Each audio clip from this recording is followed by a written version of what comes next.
We're set. I'd like to call this meeting of the Town Council to order for Thursday, January 7th, at 6:30. If you would rise and join me in the Pledge of Allegiance. I pledge allegiance to the flag of the United States of America and to the republic for which it stands, one nation, under God, indivisible, with liberty and justice for all.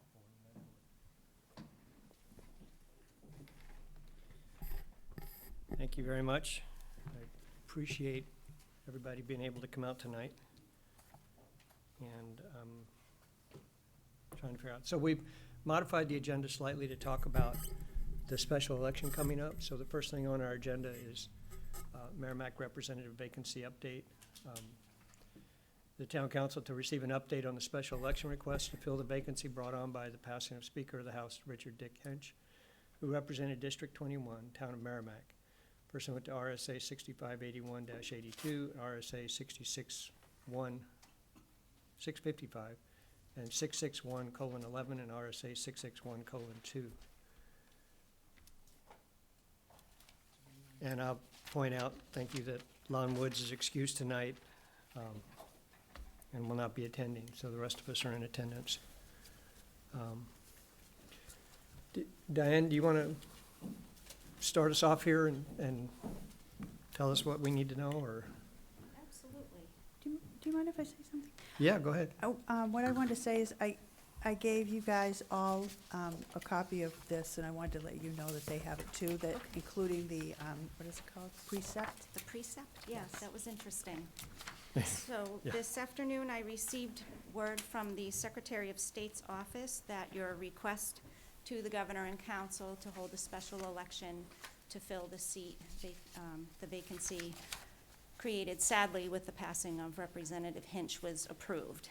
So what that means for the town of Merrimack and any candidates who may file for the position, filing period will be next week. It's a very quick. It will be the entire week. Candidates can file directly in Concord with the Secretary of State's office. Persons who wish to file in Concord have to use the Park Street entrance due to the state office buildings being closed. The town clerk's office can accept applications, candidate filings on Monday and Tuesday only. So anyone who wishes to put their name in or file for candidacy for the primary can file at the town clerk's office on Monday and Tuesday only. The rest of the week, they would go directly to the Secretary of State's office. So why is it just Monday and Tuesday? I'm not sure. I think it has something to do with the law, with the circumstances, with being a special election. I'm not sure. I haven't received an answer to that inquiry back yet, but it is just, they've told me that it is only Monday and Tuesday in Merrimack.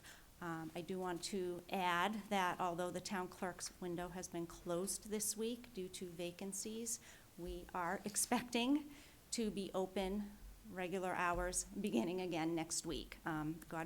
God willing, nobody else has to quarantine or something comes up. We will be open regular hours, and I will definitely be in the office unless I'm told I have to quarantine for some unknown reason.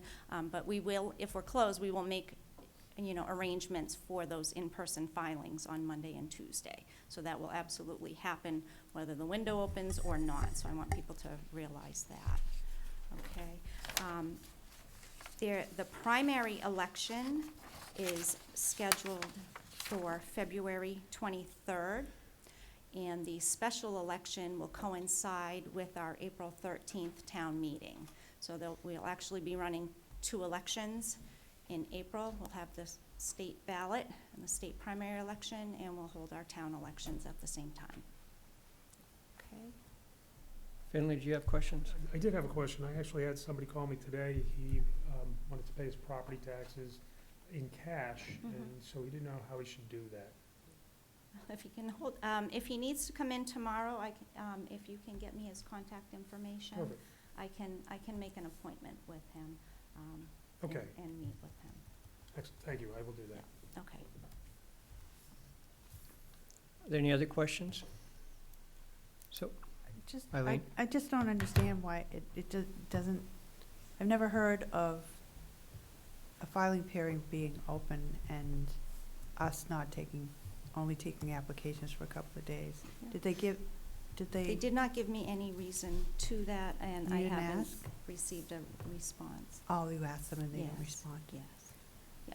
I got the notification late this afternoon, so, And again, yeah. just like to say, thank you for letting us know, Diane, because even though the town council sent a formal letter, we still have not received a reply from the Secretary of State's office. Okay, you're welcome. So Diane, did they define anything as far as primary election or any of that kind of stuff? Yes, so if we need to hold a primary, and that will be dependent on how many people file. If only one Democratic candidate and one Republican candidate filed, we would not have to hold a primary election in February. Those candidates would just go directly to a ballot in April. But if we do have more than one candidate file for a party, we do have to hold a primary election, and that will be on February 23rd. So it says in the law, the primary shall be held 49 days prior to the special election. Is that 49 days from the 23rd to April 13th? To be honest with you, Tom, I didn't count it out. I'm relying on the guidance of the Secretary of State's office at this point. From February 23rd to April 13th? Okay. Yeah, I just didn't count it out this afternoon. Well, I was But, hoping, yeah. it seemed like it was longer than that, but if not, that's great. Okay, I think we still have some questions that I want to get cleared up with Secretary of State. You're still waiting to hear from them, so, but for the time being, sign-ups are Monday through Friday of next week. Monday and Tuesday, you can sign up in town. Wednesday, Thursday, and Friday, you have to go to Concord. Correct. And make an appointment, you said, to get in? No, or- they said just to go to the Park Street entrance. Someone will be there to let them in and assist them. Park Street entrance of what building? In Concord, In at the Concord. State House. At the State House. Yeah, at the State House building, go to the Park Street entrance. I don't know where that is. That's fine. I don't need to, because I'm not signing I was up. gonna say. Google it, put Your it in your plans? MapQuest. No, it just didn't sound terribly clear to me, to somebody, but anybody that's interested will be able to find it, I'm sure. That's a back entrance, I think, between the Legislative Office Building, the State House and the Legislative Office Building, I believe. Park Street runs there, or along the side. So the front office to the State House, I believe, is on Main Street, It is Main Street, correct? yeah. So Park Street is either a side street or the back street to the State House. Yeah, all those doors were locked last time I was there for that discussion on things. Well, they'll have somebody there at least, Yep. as opposed to at That's the what front they door, said, which yep. seems strange, but anyway.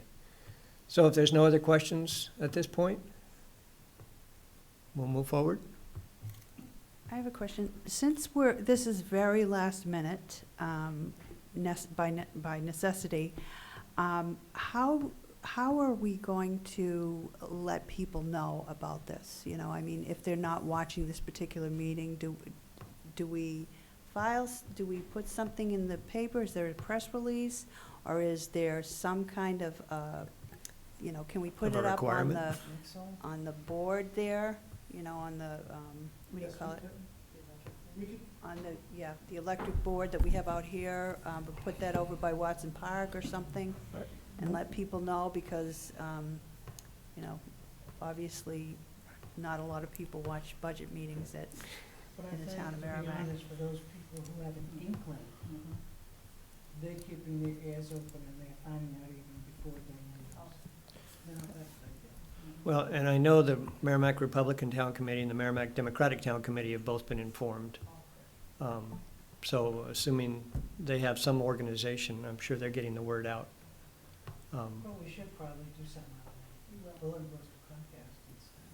I mean, on, Channel 21. We could also, library, police station, Nixle, all the social media platforms, we can send it out if the council so chooses. So, and that's fairly short time, right, from between now and April 20, or February 23rd? Correct, I'll be posting the official notice tomorrow, so I can send that out to those departments who would post it on their social media. They've always been very cooperative with anything Yeah. that I've had to put out, so absolutely. And so the 11th through the 15th? Yes. Peter? Is there a potential, this is a curiosity question mainly, oh, sorry, you're absolutely right, I asked you. Is there a potential for a third party, like an independent person to run? You could have to end up with 3 candidates? No, But not that for can't this happen? election, no. Just 2? Correct, just two, Okay. just Republican or Democrat for this Okay. election. It's an interesting question. Well, you know, I'm It is thinking, what about the interesting. You should Libertarian Party and so forth? You know, I don't know if they're Unless the party officially has- recognized. They Right, didn't get unless the They're not 5% of the recognized vote by or the something state, like that. yeah. You have to get signatures, and I don't know how it works for something like this, I don't know. You should know them. I should. He gave And up I'd on be that. working with Diane. Okay. Okay. Great. Thank you, Diane. I You're appreciate it. welcome. Thank you, Diane. Tom? Diane is on the agenda to do her budget. Maybe she could do hers next. As I said, the fire chief is delayed for a Since little she's one of the while, few and that's here, yeah. He's one of the few that's here. So we'll move to the town clerk tax collector, Timing is everything. which is, Absolutely.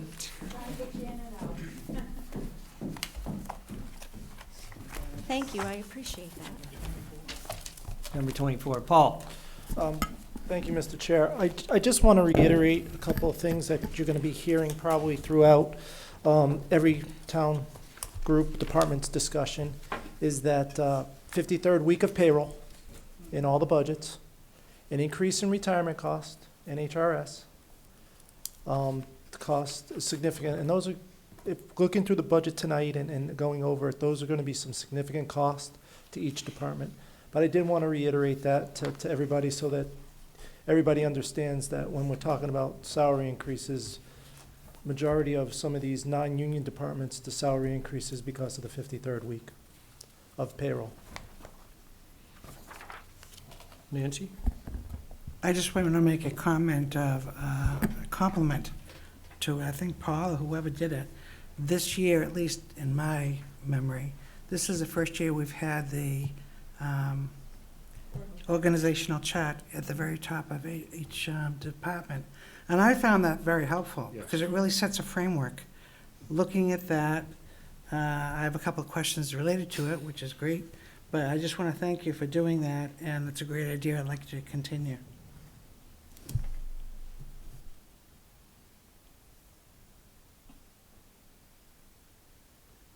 Okay.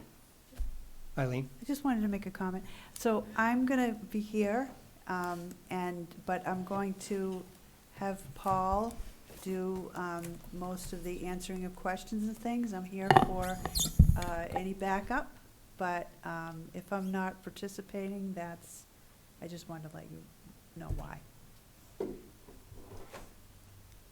So should you be in the dunce chair, or? Just kidding. Oh, okay, there you go. Okay, on this, now that you mentioned the organization chart, it says on the second one, the deputy town clerk with the approval of the BOS, which we haven't had in this town for a long, long time. Was that somebody's typo, or Probably. probably?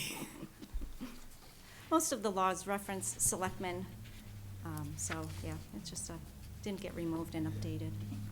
When is Okay. your when does your term finish, Diane? April, I'm up for reelection in April This this year, year. 21? Yes, How long is your term? 3 years. 3 years. Three, okay, 3 years, because we do elections every year, yeah. Just like the rest of us. Yes. That's right, you and I and Pete, right? Pete, yeah. Trifecta. The three, Pete. Our term Tom, is and up, I, yeah. Okay, so would you like to walk us through your budget, or do you want to just take questions? Sure. There really isn't a lot to discuss with this budget. I think Paul primarily said it all. The primary increase in the budget is the 53rd week and some minor adjustments in health insurance.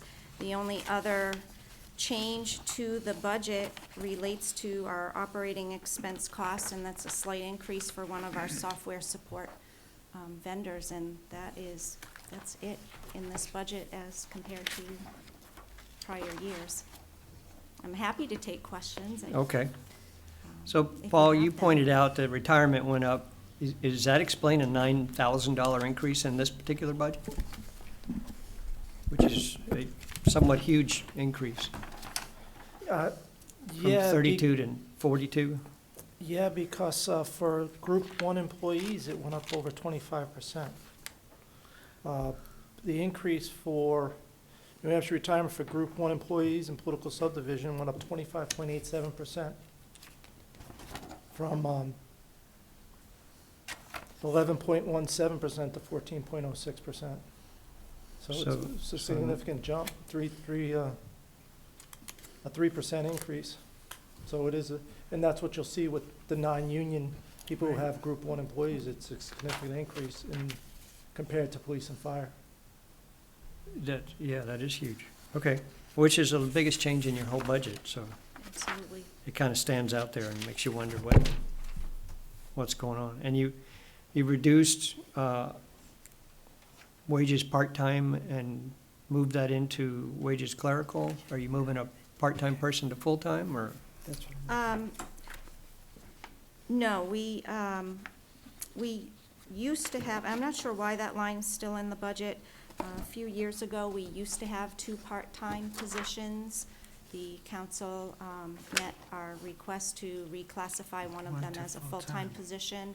And so we currently have only 1 regular part-time position and 1 on-call position. So those line items might need to get cleaned up a little bit.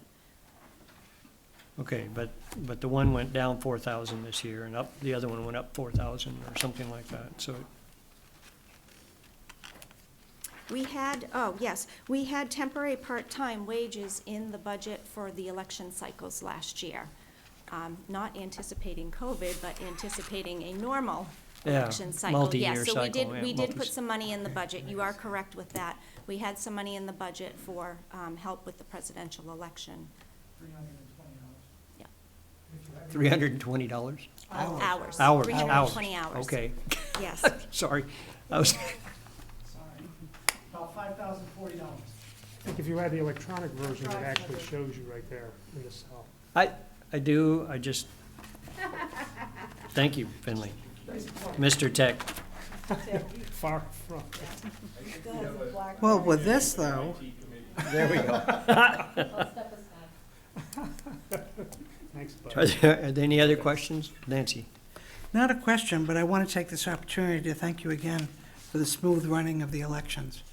I think we had a lot of potential for problems in your planning and your following through and the support of the town manager to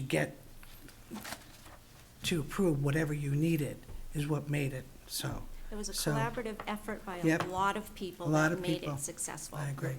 Even the day of the elections, it was amazing. It was very busy, Absolutely. but everyone just did what they had to do, and it worked out amazingly well, so thank you. Thank you. Eileen? I just want to say again, all the COVID-related issues, people went to Paul, and Paul handled it and got reimbursed for it, and, did it quickly, and actually went around getting plexiglass from some guy named Everybody. Sal on the back of a truck. No, but, I mean, he really was, I just wanted to say that, along with everyone else, Paul was a big supporter of the success of that operation during COVID. Since we have you here and bouncing back to the election, is there any problem as far as cost factors or issues if we do run into a primary in February, or? Well, that would be a Paul question, because general government budgets primarily for the elections, but I'm sure it's nothing that we've planned for yet this year. Right. No, actually, I got an email from Moderator Christensen just before I walked into the meeting, asking me what the cost might be.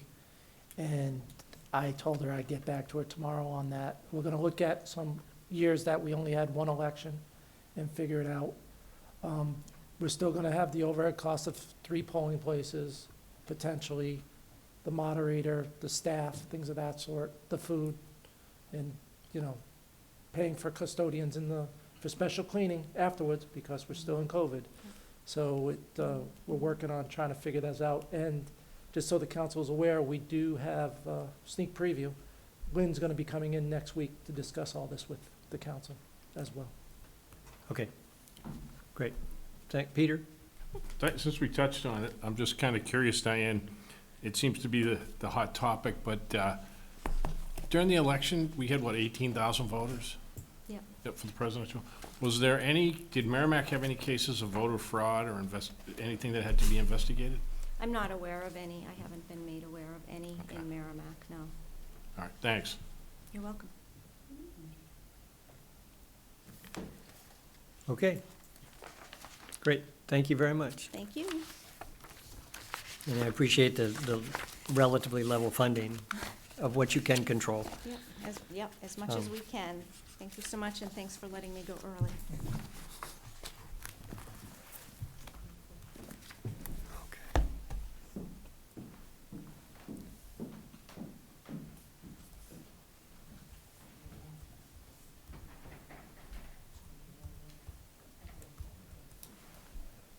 So where are we at?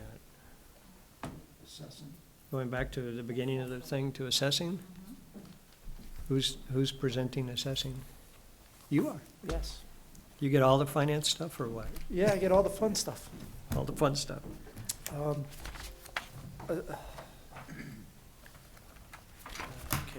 on a sec, that ain't good. Thank you for having me. As you can tell, the Good luck assessing with not department. being here.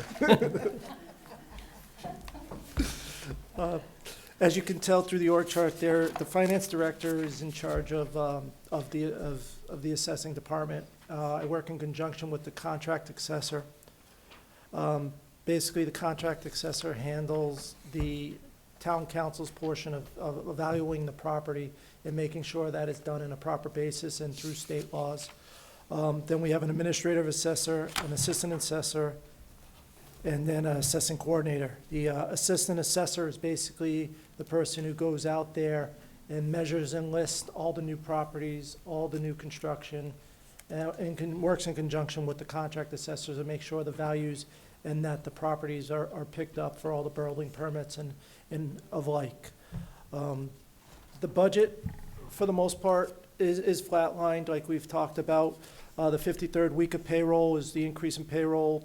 The retirement increase of $5,000 was due to the increase in retirement. The only other thing that really spiked in assessing is the capital reserve funds, $20,000 increase. And that was due to, we're in the process of having to do our 5-year reevaluation plan. Lauren will be coming to the council at a meeting to discuss how we're gonna proceed with that revaluation. It is due this year, meaning for the 2021 taxes. So they'll be out and about from January now until midsummer, and then having meetings and sending out the new values and having people come in and to discuss their new values and of the like. So that's what that extra $20,000 is for. It's for the capital reserve so that we can pay for the revaluation. The one thing is that in years past, our contract assessor relied heavily on our position of assistant assessor. The current assistant assessor doesn't have all the certifications that our previous assistant assessor had. So we're working towards that, but there are some timelines, and it's like everything else. I liken to becoming a CPA. You need so many years in the field before they'll give you those certifications.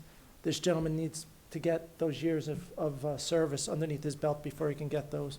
So some of the additional cost of the revaluation, that extra $20,000, is due to us having to rely on our contract assessor's office to do some more functions than they would normally have done. Don't the assessments have to be set by the 15th of April in order to be valid for the year, or? It is as of April 1st, the property value is as of April 1st, but they go through it all year long to make sure they pick up the properties and make sure they pick up building permits and new parcels and things of that sort. And they'll go out and they'll look at the properties, they'll look at the values, such as they'll go out to, like, when Gilbert Crossings was being built, they would go out there and check as of April 1st to see where they were at in the process and then go back and value that way. So they will look at all those properties that are under Okay, construction. but after April 1st, any further work they do is going to be reflective the following year? Following year, yes, that is correct. Just trying to understand schedules. Yeah. Any other questions for assessing? It seems pretty clear, but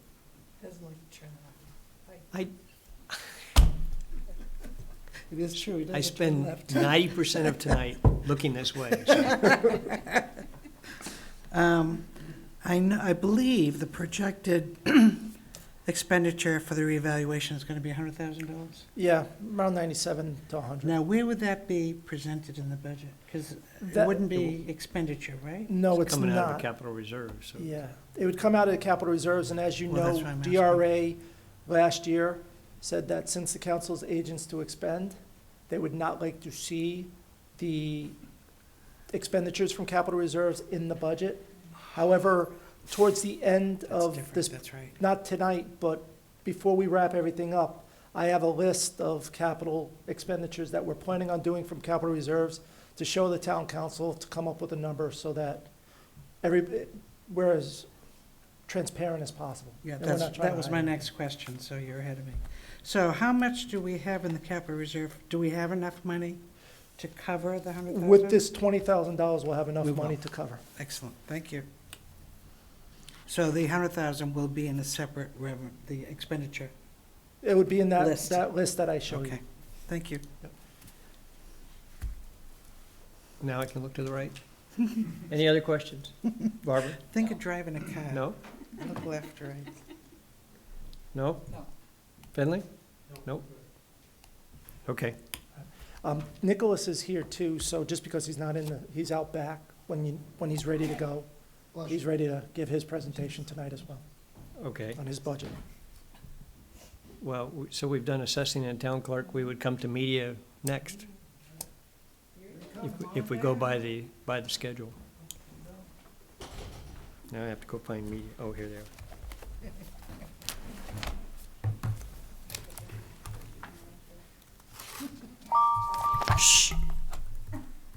Is that me? Yeah, I don't know who it is. You all set, Nick? Yeah, I'm good. 802. Nick, Good. Nobody I Yeah. know. Peter has asked when Oh, you're talking, sure. please. Okay, Thank you. great. Town of Merrimack's Media Services Coordinator, Nicholas LaValle. Nice to see you guys in person. Actually, yeah, from, instead of behind the glass there. huh? Everyone looks slimmer and more handsome, so there you go. You should be happy to be more handsome, huh? No, not in HD. Although I'm in HD tonight too, so. The back of your head, maybe, but, oh, there's cameras that'll get the front. Okay. Yeah, no, I specifically tell Justin not to get the back of my head. No Oh, one needs to that's- see that. To not disturb the boss. Yeah.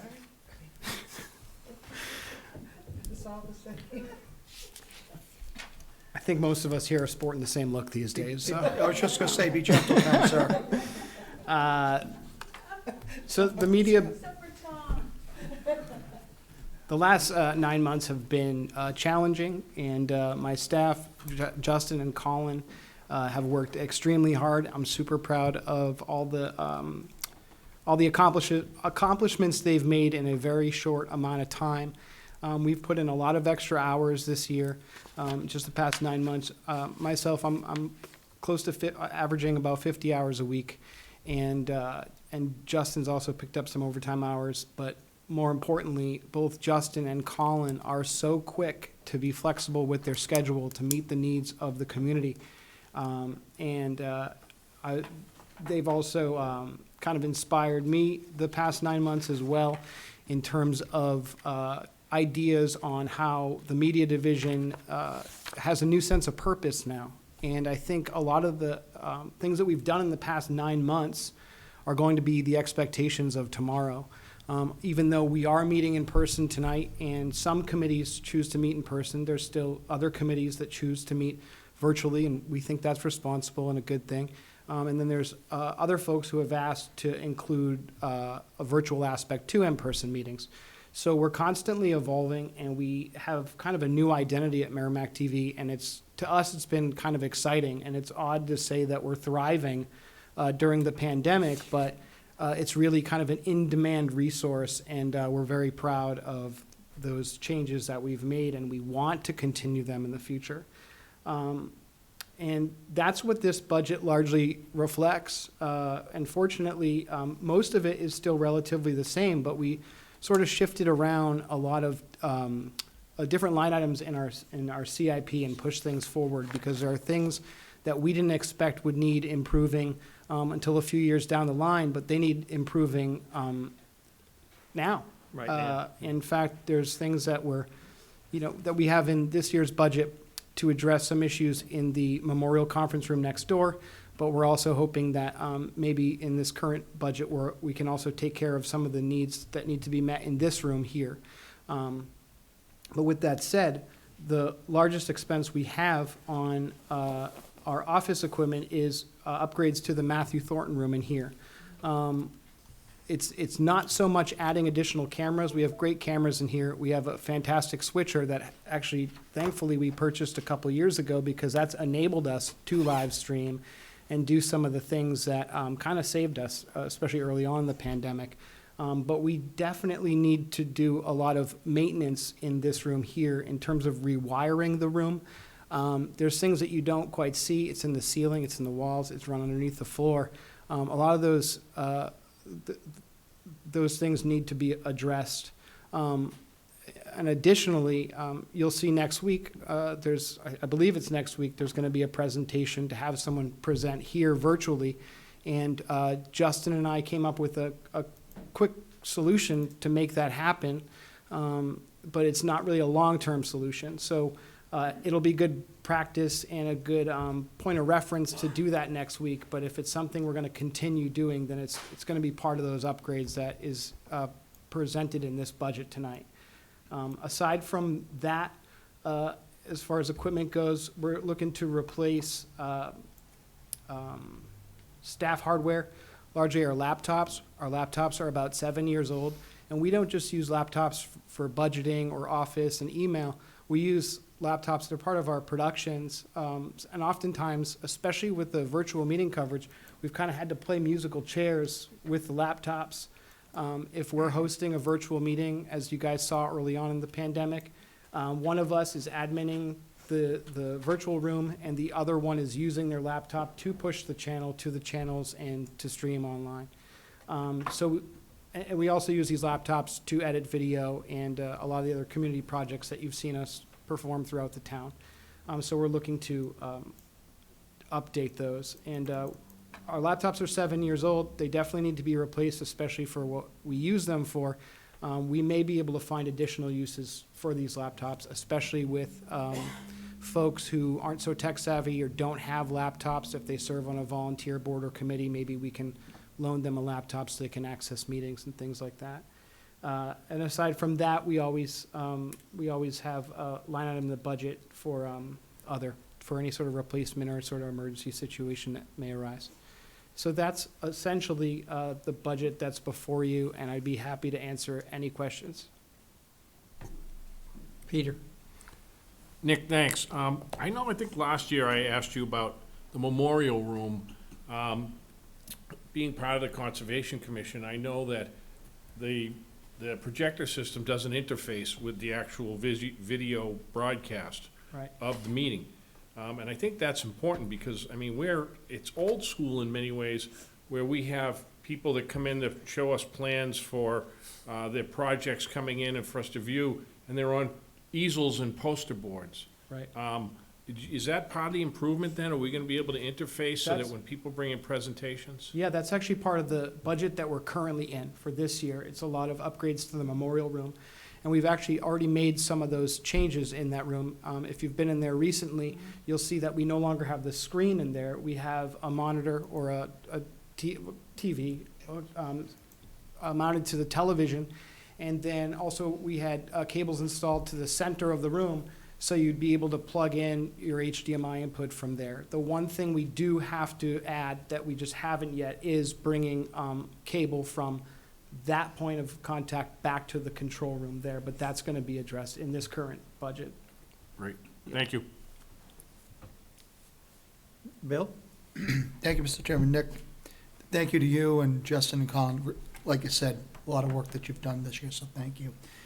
Can you talk to me a little bit on 3232, 8107 on wages part-time, the per diem? Sure. So aside from our assistant media services coordinator, that the position Justin currently has, and our media assistant, the part-time position that Colin has right now, we have a per diem media assistant. Currently, his name's David, and he works on call. We had put those, we put that line item in several years ago, and we've used that line item a couple different times to either keep an outgoing part-timer on staff as in an on-call capacity. And in this particular case, when we had hired Colin about a year and a half ago, there was another candidate who was exceptional as well, and he was willing to stay on or come aboard as an on-call position, and we still have him, which is great. What that position does is it allows us a little bit of flexibility to have another set of hands with an employee and not rely on a volunteer necessarily. And that actually, there is a change in those part-time wages. So I am requesting an additional 3 hours for the part-time media assistant to add some additional flexibility in his schedule. So right now, the media assistant is scheduled for 20 hours a week and can work up to 25 hours a week. Some issues that we have come into is that when he gets close to 25 hours, it inhibits that flexibility. So if we can now schedule the part-time assistant for 25 hours and allow him to work up to 28, then we have more flexibility and it prevents the part-time position being defined as full-time. So that's what we were trying to avoid there. But even with those additional hours, I would think it'd make a lot of sense to keep someone in an on-call position, especially if we have a talented person who's willing to do so, because if the part-time assistant, their hours are close to maxed out, or we're covering an event where we need an extra set of hands, we have someone who can work part-time in that per diem position.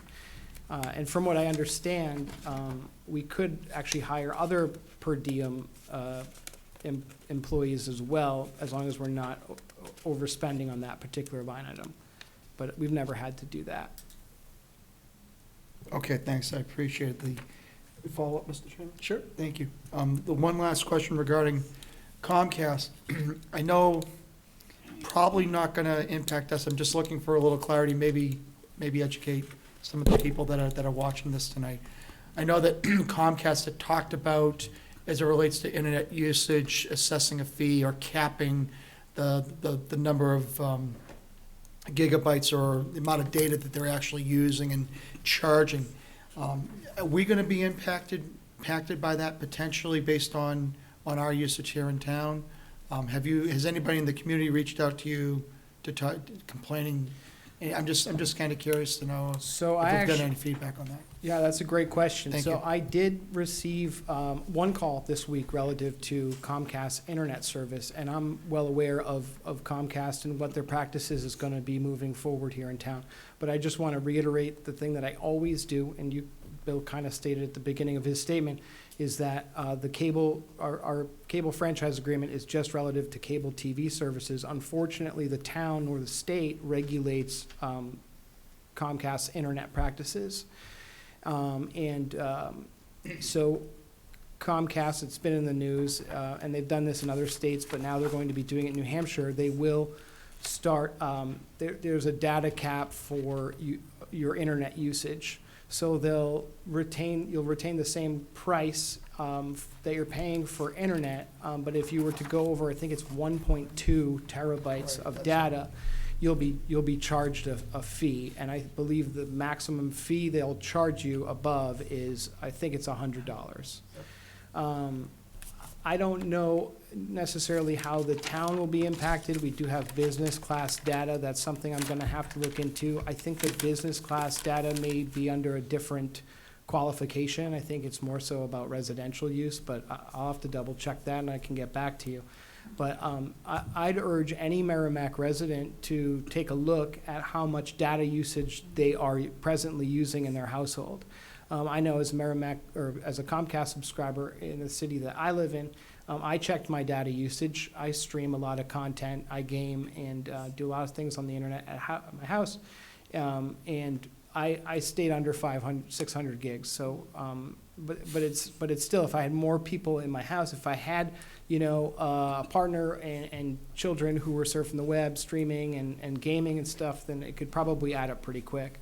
I did receive one call this week from a resident who had questions relative to his internet service, and I thought that was going to be what he was concerned about, but instead his concern was that he had the same price for his internet for about 2 years when he first moved to town, and he noticed a significant increase in his bill.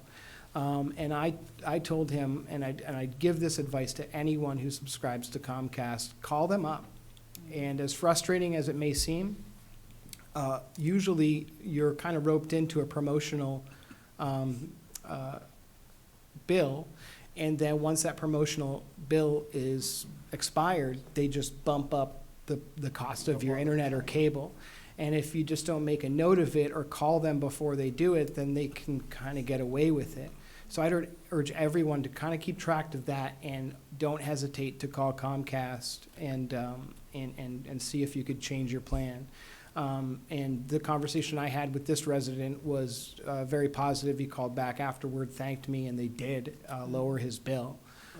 So I'd urge folks to do that, especially ahead of this, data cap practice, which is a product of net neutrality being killed last summer. I mean, that's essentially what it is. And I know that Governor Sununu is making strides to look at the internet as more of a public utility here in the state, but so far the only action that's been taken is to work with the private sector and bring internet to communities that don't have it at all, not so much as a means of competitive pricing or anything like that. I appreciate that, Nick. Thanks. No problem. Thank you, Mr. Chairman. Okay. And I would like to add, the town hall number is on Merrimack residents' Comcast bill, and usually that goes to the town council office, and Kristen or Becky will usually bring the call to my office. I don't mind taking these calls at all. I don't work for Comcast, I don't get free cable, and I share the frustration. Anything I can do to help a Merrimack resident reach them, I most certainly will. But what I would say, Nick, as you've done tonight, you speak, and I say this respectfully, you speak simply about the issues so that people understand exactly what's going on. And sometimes when you're talking with Comcast, it's not exactly a simple conversation when it could be, so. Understood, yeah. I appreciate that. Yeah, sure. So thank you. Thank you, Mr. Chairman. Sure. Nancy? This is an opportune time, however, to also make a point that we do get franchise fees. And I believe this year it's 150,000. Actually, it's more because we break it out between his revenue and the town general fund. We get around $400,000 a year from Comcast and franchise fees. Okay, so some of this money helps defray the cost of what's going on with the media. It Just for the public to know is my Right. point. Sure. actually, since I've been here 16 years, it's been, actually, media division has been paid from those franchise fees. It's not a tax. Right. It's tax Which is what the neutral. public needs to know. Sure. It's tax neutral. Yep, we receive 3.75% of gross annual revenues from Merrimack Comcast cable TV subscribers, not the internet portion of the bill. So the 150 is what the town The 150 is what we use because take out. to take out of that, we're spending down some of Okay. Nick's surplus. Okay, thank you. Did we lower that percent? Because I thought it was at 4%. We did. We did. I didn't remember. Thank you. Okay, well, thank you, Nick. Obviously, your budget didn't change except for those items that Paul talked about. Even the work you're gonna do here is transferring the expenses we're putting in the memorial room this year into this room next year. So basically, we didn't see an increase for all that work that you're gonna be doing. It's just continuous work. And we appreciate the work that you folks are doing. And especially stepping up and dealing with COVID-19 and all of the demands for meetings and stuff. And the support you guys have done for that has been awesome. So Yeah. thank you very much. Thank Barbara? you. We've, like I said at the beginning of this presentation, we've really enjoyed the work that we do. We enjoy the fact that we're now more accessible to residents than we ever have been. You can watch us on TV. We're gonna have a 4th HD channel also later this year. And we already have it, but Comcast has to flip the switch. You can watch us on Roku and Apple TV devices and online. And we have a significantly greater social media presence as well. Over the pandemic, we went from just under 500 followers on our Facebook page, and we're just approaching about 2,000. And I've enjoyed the work I've done with the social media page, and I've also enjoyed being kind of a staff assistance to some of the other boards and committees we have in town in terms of running their social media pages. So, and the police department as well. So it's been a real trying year, and it sounds weird to say we're thriving during this pandemic, but Like it's- Zoom and all those other folks are thriving during this pandemic. You Yeah, I guys are as well, suppose, yeah. being in a media type position, so that's great. Yeah, it sounds weird, but somebody's gotta be Yeah, I doing guess so. something. Barbara, did you have another comment? Yeah, I just want to thank Nick and Colin and Justin also on their work on the Roco. We talked about this a little bit in December, that all of the meetings would be available on Roco. Nick asked me to do a little beta testing for him, just to take a look and see how it ran and how the placement of the tiles were, et cetera, and it's really slick. So you guys did a fantastic job with the Roco.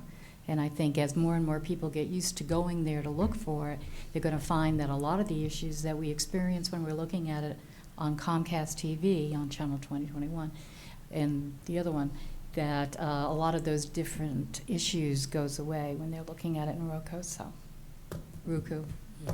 Roku is a streaming It- facility? It's a streaming device that you hook up to your television, similar to Apple TV, but Roku's significantly less expensive. And you can download an app and you can stream all of our channels in HD in real time as they're airing on Comcast. Huh. And you can also watch on-demand programming as well. So if you saw it on the Merrimack Government Channel or Education Channel, it's also uploaded to stream in HD there. And the audio and video quality it's night and day. It's at least twice as good. Yeah, it's cool to see public access, especially Merrimack TV, evolving with the industry where more people are streaming content. We want to be part of that, and that's sort of part of our new identity here as well. And I think it'll help keep us relevant, and it's gonna keep residents informed on what their elected officials are doing and the decisions that everyone here is making. I hate to delay things, but where is it getting its data from? Is it just coming across the cable, or, It's via the internet. pardon? It's Via the internet? It's a Okay. streaming device, yeah. So it's just more of your internet data? It is Going more of through your that internet data, yeah. device. And, but the stream also is quick because we're uploading it once to the cloud and then it's being pulled down. So that's how people are able to watch it in such great quality. Okay, great. Any other questions for the media? Does the Go ahead. quality sound make us sound better? Oh, yeah. Look better? It does. Does it make us look Does it younger? does it make us sound brighter? Don't More- answer that. more Don't answer intelligent? We don't have to put the volume on 40. that. Yeah, that's true. That wasn't. Okay, I think I said you were handsome at the beginning of this. Oh, I meeting. know. You tried. yeah, but we You think you're tried pulling from our the very leg, so beginning. it's- Nancy's not handsome. She's a woman. Sure. I'll tell Yes. you straight. I mean, about that. Yeah, I'm not gonna say anything else. It's a pleasure working for the town of Merrimack, for sure. That's a good way to end it. Don't say that in 16 past years, tense. for 16 years, so. 16 years. Wow. We've come a long way. Yes, we have. Especially looking back at where we were, back in 2002 and 2003, rather, so, yeah. That's true. Absolutely. Especially have from come a that long little way, room that we and- used to have. There's a lot of facilities here. Good. Great. Okay. Thank you, All sir. right. Thanks, Thanks a lot. Nick. Thanks, Nick. I'm going to take a brief sojourn and go back to talking about announcements that I didn't talk about earlier. Normally, we wouldn't necessarily do announcements, but since Becky gave me a list of meetings, we'll be meeting again Wednesday, January 13th, which is a budget meeting at 6:30. And then Thursday, January 14th, is a regular meeting, which will start at 7 o'clock. And then Wednesday, January 20th, is another budget meeting. And Thursday, January 28th, is a regular meeting. The regular meetings start at 7, the budget meetings start at 6:30. They're all here in this room. I did receive a legislative update, which I'd like to read for you just because I got it and it's pertinent to the times. From Representative Maureen Mooney. She says that yesterday's historic drive-in House session, Deputy Speaker Sherman Packard, Republican from Londonderry, was elected Speaker of the New Hampshire House of Representatives. Today, Governor Christopher Sununu was sworn in for his third term. The following House committee appointments were recently made. Representative Mooney to the Election Law Committee, Representative Healy, that would be Bob Healy, to the Public Works Committee, Representative Nodder to the Science, Energy, and Technology Committee, Representative Tausch to the Judiciary Committee, and Representatives Mayville, Rung, and Blasik to the Resources, Recreation, and Development Committee.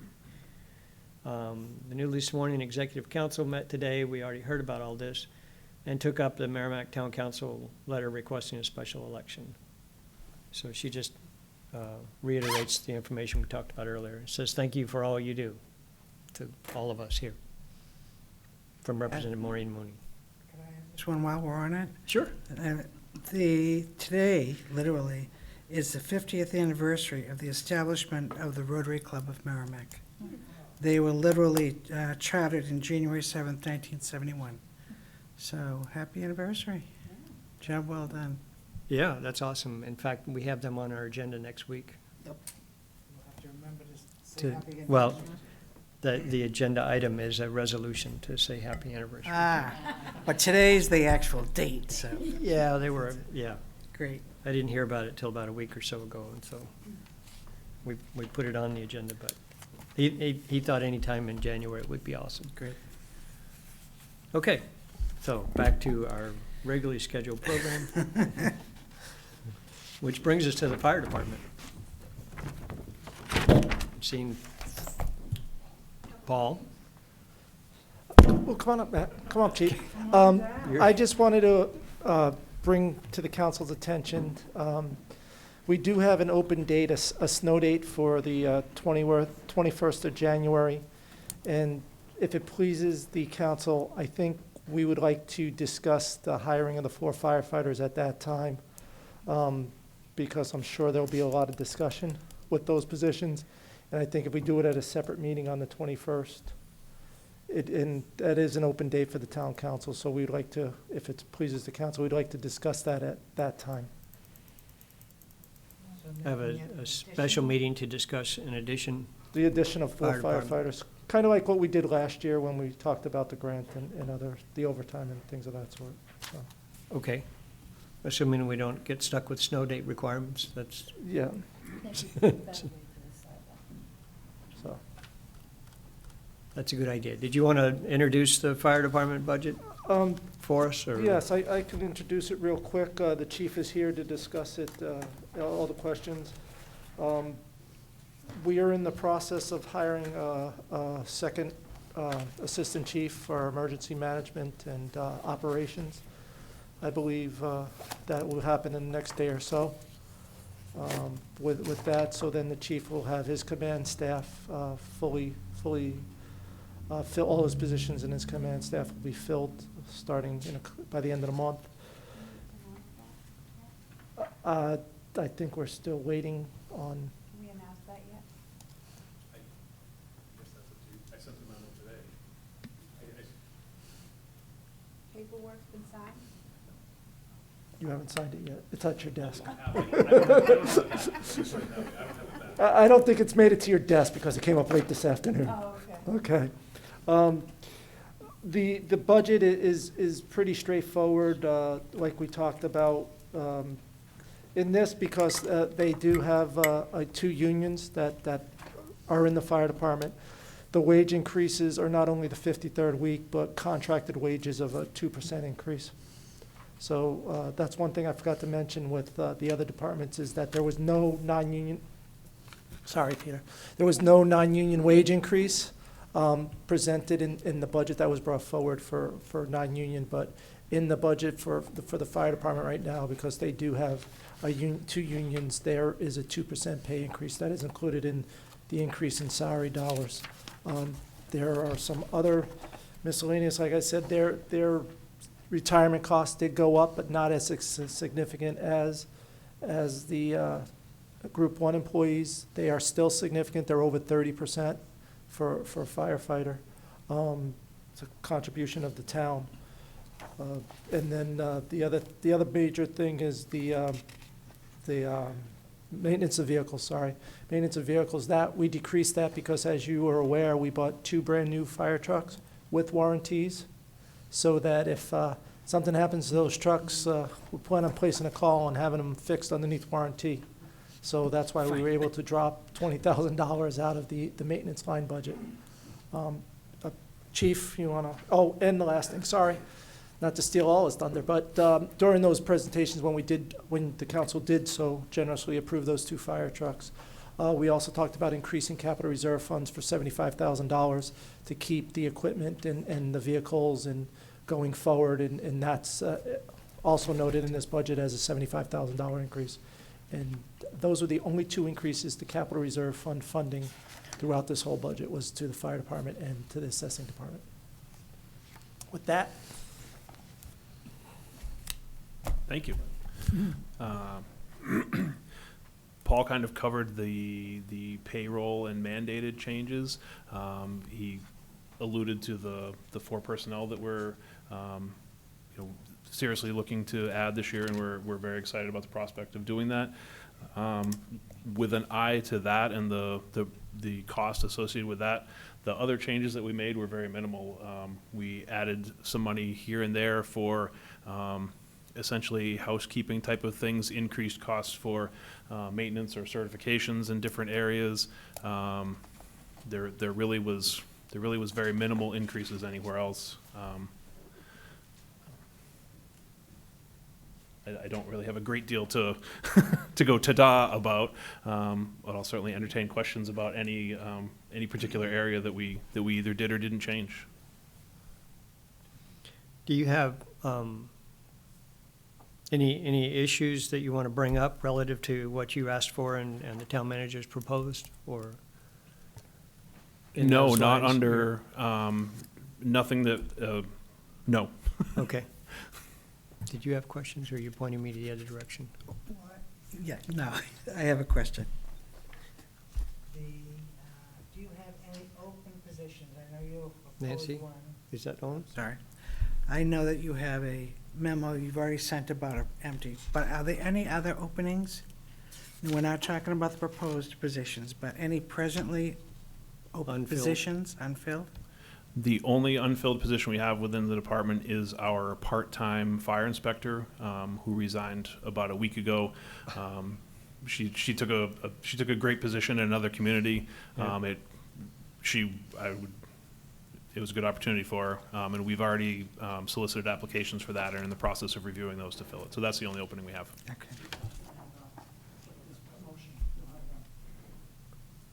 Paul's correct. When the promotion to Occurs. assistant chief occurs, There will there be. will be, everybody will move up in there. That will create one opening at the bottom.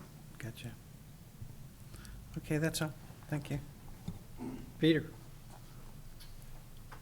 Chief, Chief, I'm looking at the overtime supervisory, and I look at your flow chart, and I see that each of your shifts have a captain and a lieutenant.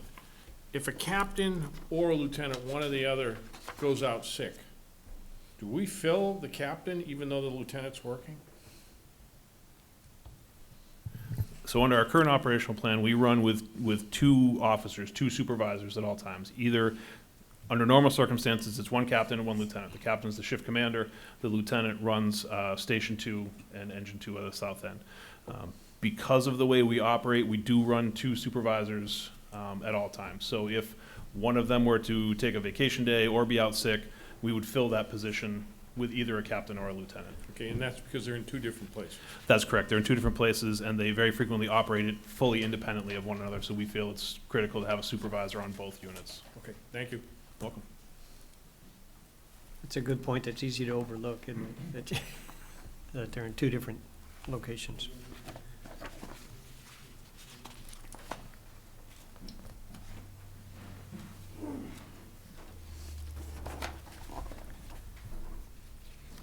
Barbara?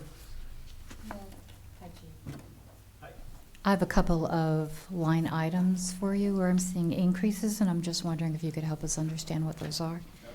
First one would be line item 0103 8270.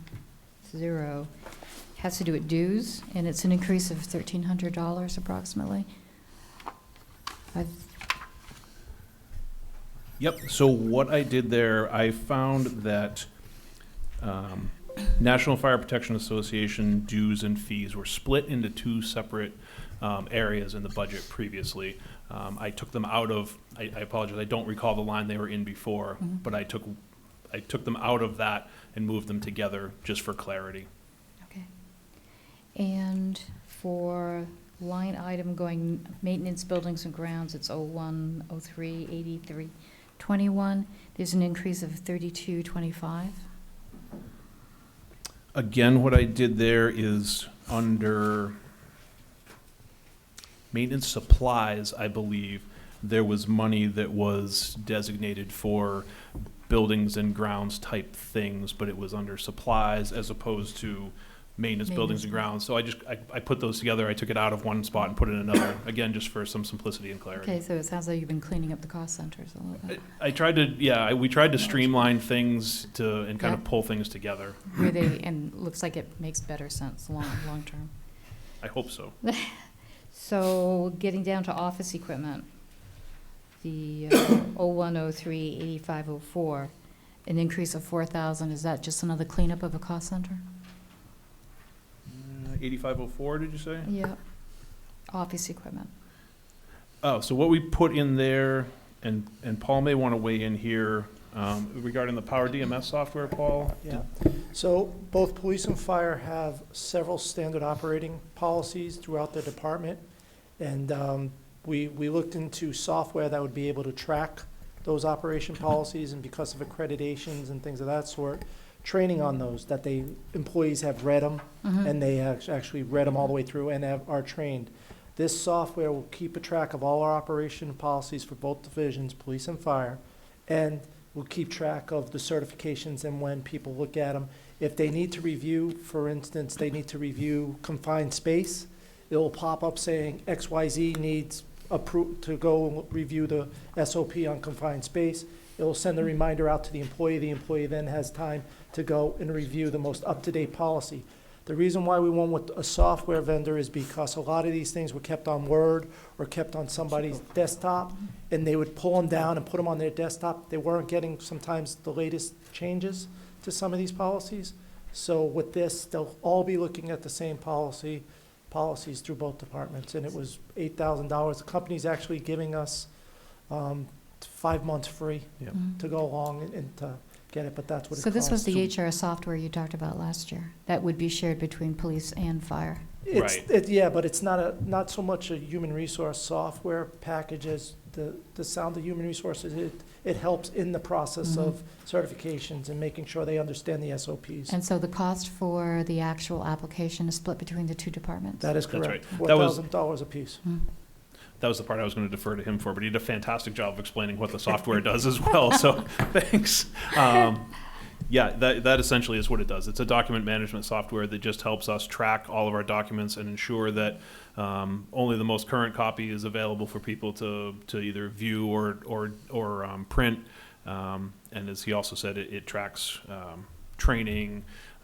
We can, if we send a policy out, we can instantly verify that everybody has seen it. They can electronically sign it, all that sort of stuff. And then that's all.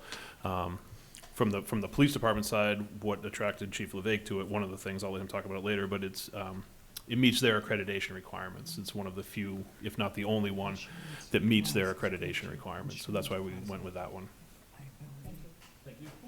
Is that an annual fee or the cost of acquisition? That's an annual fee for that An one. annual fee. Yeah, yes. Well, that's what I'm talking about. Peter?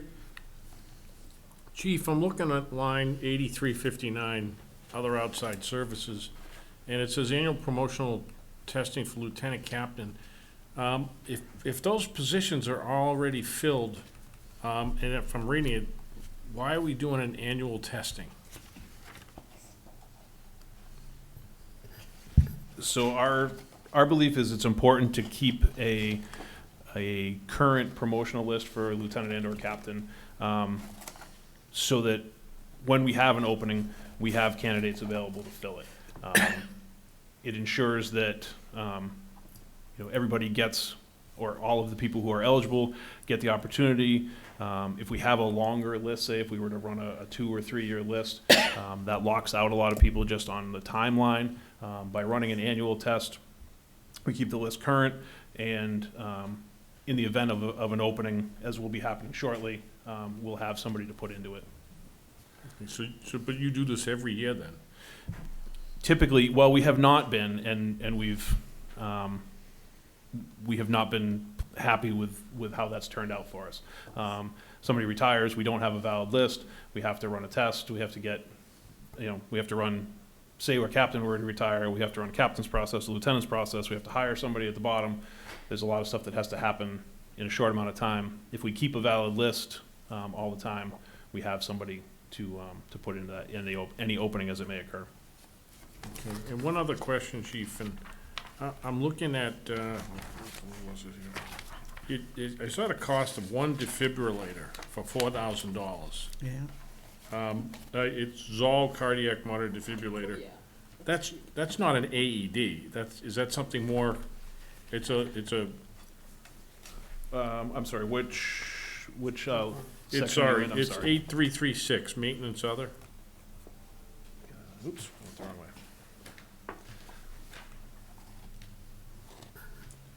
I'm sure it's So more than an AED. So that is the cost of the annual service agreement for all 3 of our cardiac monitor defibrillators, not AEDs, you're right, and the automatic CPR devices that we have. So we have 3 of each of those. That's the annual service and maintenance agreement that ensures that those stay certified and validated for use. Makes sense. I saw it, I was just curious. Yep, no. Thank you. Of course. Bill? Thank you, Mr. Chairman. Chief, on the same page 38 on line 8334, New Hampshire Emergency Medical Services State Electronic Reporting. Specifically, what does that provide for you in our community? My understanding of that is that is the cost to all of, in the state of New Hampshire, all transporting and non-transporting services are required to report all emergency medical activities through what's called TEMSIS. It's the Trauma Emergency, good relief, Emergency Medical Services Information System. You did very well. That fee is what allows us to do that reporting both in-house and in the field. There's what's called the field bridge, which allows our members to enter reports from the field and upload them in real time to that system. So that covers that, and it covers the subscription cost, if you will, and the tech support for that. The nice thing with that is the system itself is managed by the state. So if there's a software problem or a database problem or something like that, we call the person at EMS that handles it, and they fix it. Okay. 8335, there was an uptick on the preventative maintenance and outside services for the communication piece. How does that fit in with the long-term range thing regarding communications with? So the increase that I put there was roughly $1,400-1,500. This past year, we performed annual maintenance on all of our portable radio equipment. Right. So the mobiles in the trucks, all of the antennas. We had our provider come out and basically do a PM on all of that equipment. And the recommendation is that's done annually, just to ensure that everything is operating the way it's supposed to. They go in with oscilloscopes and adjust the output on the things. They check the antennas. They verify that everything's connected the way it should be and that it's operating properly. And that just helps it to interface with the infrastructure that's in place. Okay, so since we do that on an annual basis, I'm assuming that their fees have gone up, which is indicative of the uptick? I don't know that we had done it in the past. We Okay. did it this past year, and so going forward, I budgeted for it to ensure that we would be able to, that we would have it funded going forward, because I feel it's important to make Oh, sure I agree with you. that I we agree can't with expect the stuff to work if. The last thing, I know that we, a couple of years ago, we had worked with Catholic Medical Center regarding the cardiac training for our EMTs. Do we still have that arrangement, or has that lapsed? And it's just a I curiosity. think it may have lapsed. It's not something I'm familiar with off the top of my head, but I could look into it for you. Okay, fair enough. Thank you, Chief, I appreciate it. Thank you, Mr. Chairman. Peter? Chief, just touching on radios real fast, I know that came up earlier this year was the issue of poor reception in the southeast corner of town. And I don't know if there's an improvement projected for you guys. Are you looking at it or to budget it? And there was concerns with OME, the radio provider, but, or the repair provider, but, or is that gonna fall under communications? I should wait to talk to them about that. I would say that would fall under communications. Chief LeVake and I, as well as Paul and Eileen, have been working diligently on some projects that we'll be presenting. Thank you. Any other questions?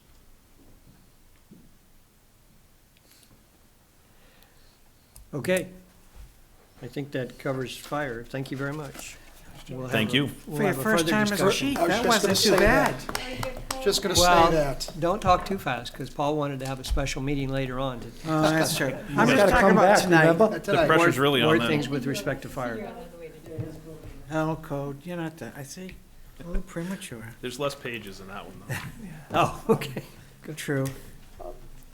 Basically, code enforcement, 06 here, we go back to the 53rd week for salary increases and the retirement increase cost, as well as a little increase in office supplies that the chief will talk about.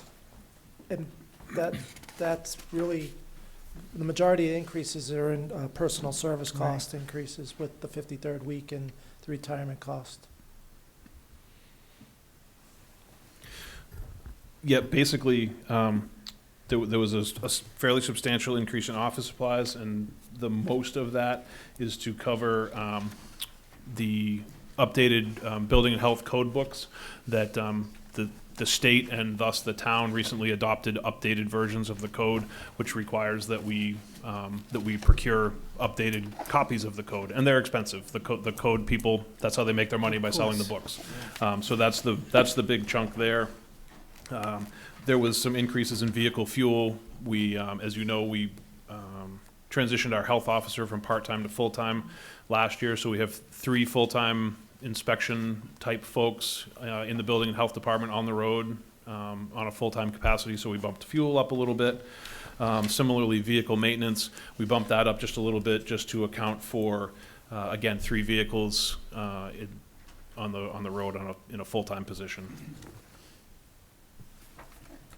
And a little bit, and an increase in education and training, again, just to stay current, so that they can all stay current with the requisite certifications in their particular fields, whether it be health or building. Yes, Bill? Thank you, Mr. Chairman. Chief, this has been probably for your health officials a very daunting year, having to go into some of our dining establishments, our fast food restaurants. You know, they've been taxed a lot of the delivery orders, and I guess, how has the response been in terms of working with the restaurants and making sure that they're keeping up to date with certain protocols as it relates to managing C-19 issues? And as we emerge from the pandemic, do you think there's going to be a need for any additional training, especially where there've been reports regarding the variant virus? I know it's the same virus, but just a little bit more hyperactive, I think is how I would phrase it. I guess, can you comment about that? And are we budgeting for making sure that our health officials are protected and trained to do what they need to do? So to answer the first part of your question, our new health officer is doing a fantastic job. She's been on board with us about 6 or 8 months in a full-time capacity. She's done a fantastic job of building relationships with the restaurants and the other businesses that she interfaces with. Has excellent luck with what we refer to as voluntary compliance. She educates them on what they need to do, and for the most part, she achieves 95% of what we need to do by voluntary compliance. I hear her on the phone regularly with restaurants calling, seeking advice and soliciting recommendations from her. Say they have an employee who may be tested positive, or potential positive test. What do I need to do? And she'll go through the whole process with them on the phone. She'll go out if need be, send them resources. So the short answer to your question is, although the workload has increased, it's being handled very well, and our health folks are building great relationships with the restaurants. As far as additional training for the future, we did build a little bit of extra money into training, not specifically for that, but just to ensure that we have the funding for them to stay current, as you said, as things evolve with COVID or with whatever comes next. We have the resources there for their training. If I could, Mr. Chairman, just Yes, to comment, I think that the proactive piece and developing the relationships, I think that's really critical, because, we're here to help. We're not here to play gotcha with our, we want them to do business here in our community. So I think the health officer really should be commended and thanked for taking that approach to building relationships. I think that's a great first, especially in a really, really tough year. She should be commended, so. I'll pass that on. Thank you. I Thank know you. she'll appreciate Appreciate it. Thank you, Mr. Chairman. Thank you. Good job. Well stated. I appreciate that. Yeah. Peter, thank you. Chief, Tim Thompson was before us at the last meeting, and we did some zoning and some ordinance changes and updating and amendments. And one of the questions I had was, and my concern was are we documenting when we investigate a report of a code violation, health violation, and if we issue a warning or we issue a fine somewhere, is that all on file so that we don't have an ongoing issue and we look down later and go, well, we had all these reports, but we could never put them together, and we find out that maybe we warned this individual 15 times, and at some point, maybe we should have taken stronger action. Yes, anything that we officially investigate goes into the file for that business or whatever the case may be. So it's available there the next time someone opens that file for maybe something similar or something dissimilar. A review of the file would reveal what had been maybe investigated, or if any fines were levied or anything like that, or action taken. It would be in the file. Thank you.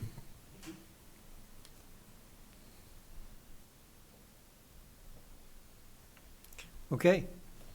No more questions for code enforcement? Thank you very much, Chief. Oh, you Appreciate really it. did get off easy. Thank you all very much for your time. I appreciate it. So far. Right, exactly. I have to come back. Don't get too comfortable.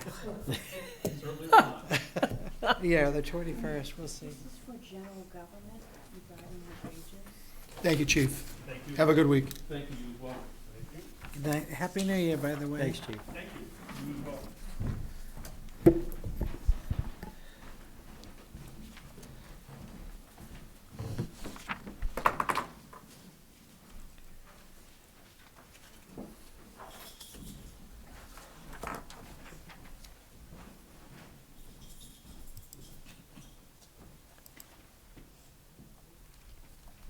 brings us to general government. Thank you. Yes. I'll be discussing that sheet that I handed around in a minute, but if you just give me a minute, just want to explain what general government is. That is the town manager's office. Then you have the finance director, assistant town manager, and then human resources, and there's 2 executive secretaries who report up through human resources. One of those executive secretaries works directly for the board, town council, and one works in conjunction with human resources. And then information technology or technology coordinator, and then we have an assistant technology coordinator. And then in the finance department, we have the finance director, assistant town manager, then I have a deputy finance director. I have an account clerk 2 who does my accounts payable, account clerk 3 who does my payroll, and then I have a purchasing agent / town accountant. And the finance manager is also responsible for the assessing department. And believe it or not, there is a dotted line that goes to the town clerk tax collector as well. So that is the organizational chart for general government and finance department. This year, in the general government budget, the total cost went up about $137,000. And I will explain that. A lot of that is due to salaries, but as you can see, some of the salary lines, there's large fluctuations. And I just want to take a minute and go over the sheet that I gave you. In talking with the town manager right before this meeting, to try to clarify this, she came up with some kind of clarification and thought that this would be helpful to discuss with the town council.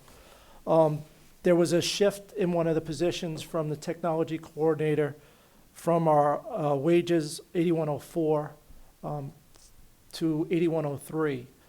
The difference in those 2 cost centers is hourly versus salary.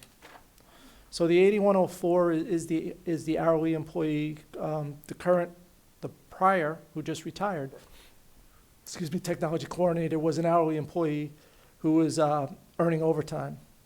After he left and we redid the position description, we decided to make that a salaried position via talking with the attorney and changing the job description, knowing that we wanted to go with an individual that would be making more information technology decisions rather than doing what the departments wanted, but actually having input from the departments and making the final decision of how we're going to proceed with software and things of that sort. We took, case in point, we talked a little bit about the RMS software tonight with fire department. That was a decision that came up from the police department, brought into my department to discuss it with my purchasing agent and myself. We pushed it off and said, well, what do you think about fire? Can they use it too? And basically was IT information was put off on the very end saying, oh, by the way, this is what we need to make this work. With the new position that we're proposing in there is that they would be involved in the discussion right away, and they would be making the determinations of, hey, this is good for fire, hey, this is good for this is good for that, instead of leaving it up to the finance director and the purchasing agent to say maybe other divisions might be useful for this. A lot of things have been done that way because of the current or the prior situation. There was a need for laptops at one point because a lot of people during COVID were working from home. It ended up, not that I minded, but it ended up in my department and basically telling my purchasing agent, buy 5 laptops. We bought the 5 laptops and I brought them downstairs and said, here you go, here's 5 laptops. That decision should have been coming from IT to the purchasing manager to buy it. That is the change in the position. That's why we're changing it from hourly to a salary position. With that, there is some additional cost with the position. I have done interviews, and I asked John Sauter with the technology committee to sit with me on these interviews. He was very impressed with the individual that we have brought forward. Once again, that's sitting in town manager, for final discussion. And there's been a lot going on in the general government office the last 4 or 5 days. So it's not been sitting there that long. It's just, there's been a lot going on with human resources in the general government office. So it isn't that Eileen has not signed these, it's that she hasn't gotten to them because there's been a lot of stuff going on, and I'll leave it at that. The position is an increase there. We also, last year, we came in and we hired a new assistant technology person. That was an upgrade from the person that we had prior. The other gentleman brought in a significant knowledge. He understands customer service. He is very good at the day-to-day and keeping the system operational. He will, and Ken has the ability to grow into this coordinator position, but right now he's not there. And he understands that, and we had that conversation. He can keep us afloat. He documents, which is great because this division never had documentation before. He documents, and actually we can go back to documentation to see how we have done things.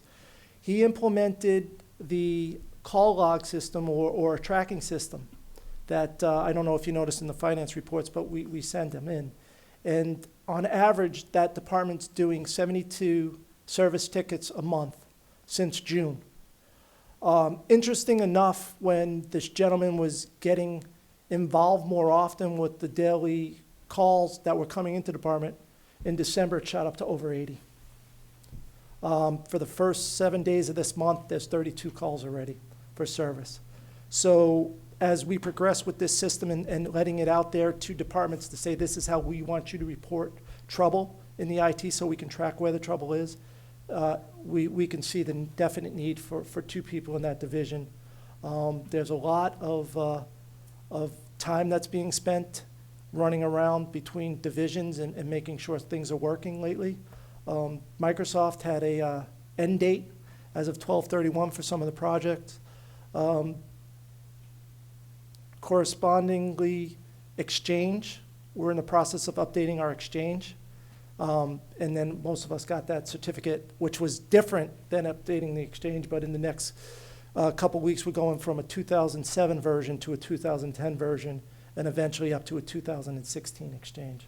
So we're moving forward with some of this stuff, and moving forward with our IT.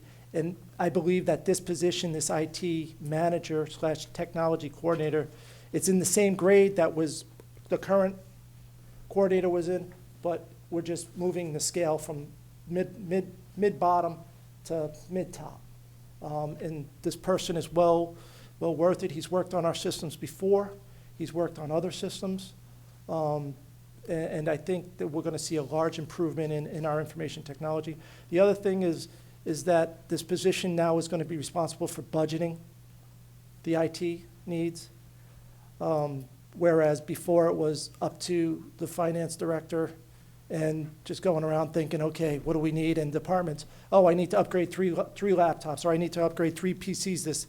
This person is going to be scheduled all inventory of the IT and to get a capital budget as well as a operational budget for programs, which is something that we've never had before in our systems budget, and to make sure systems are going to work throughout the town and not just individualized for one department or another.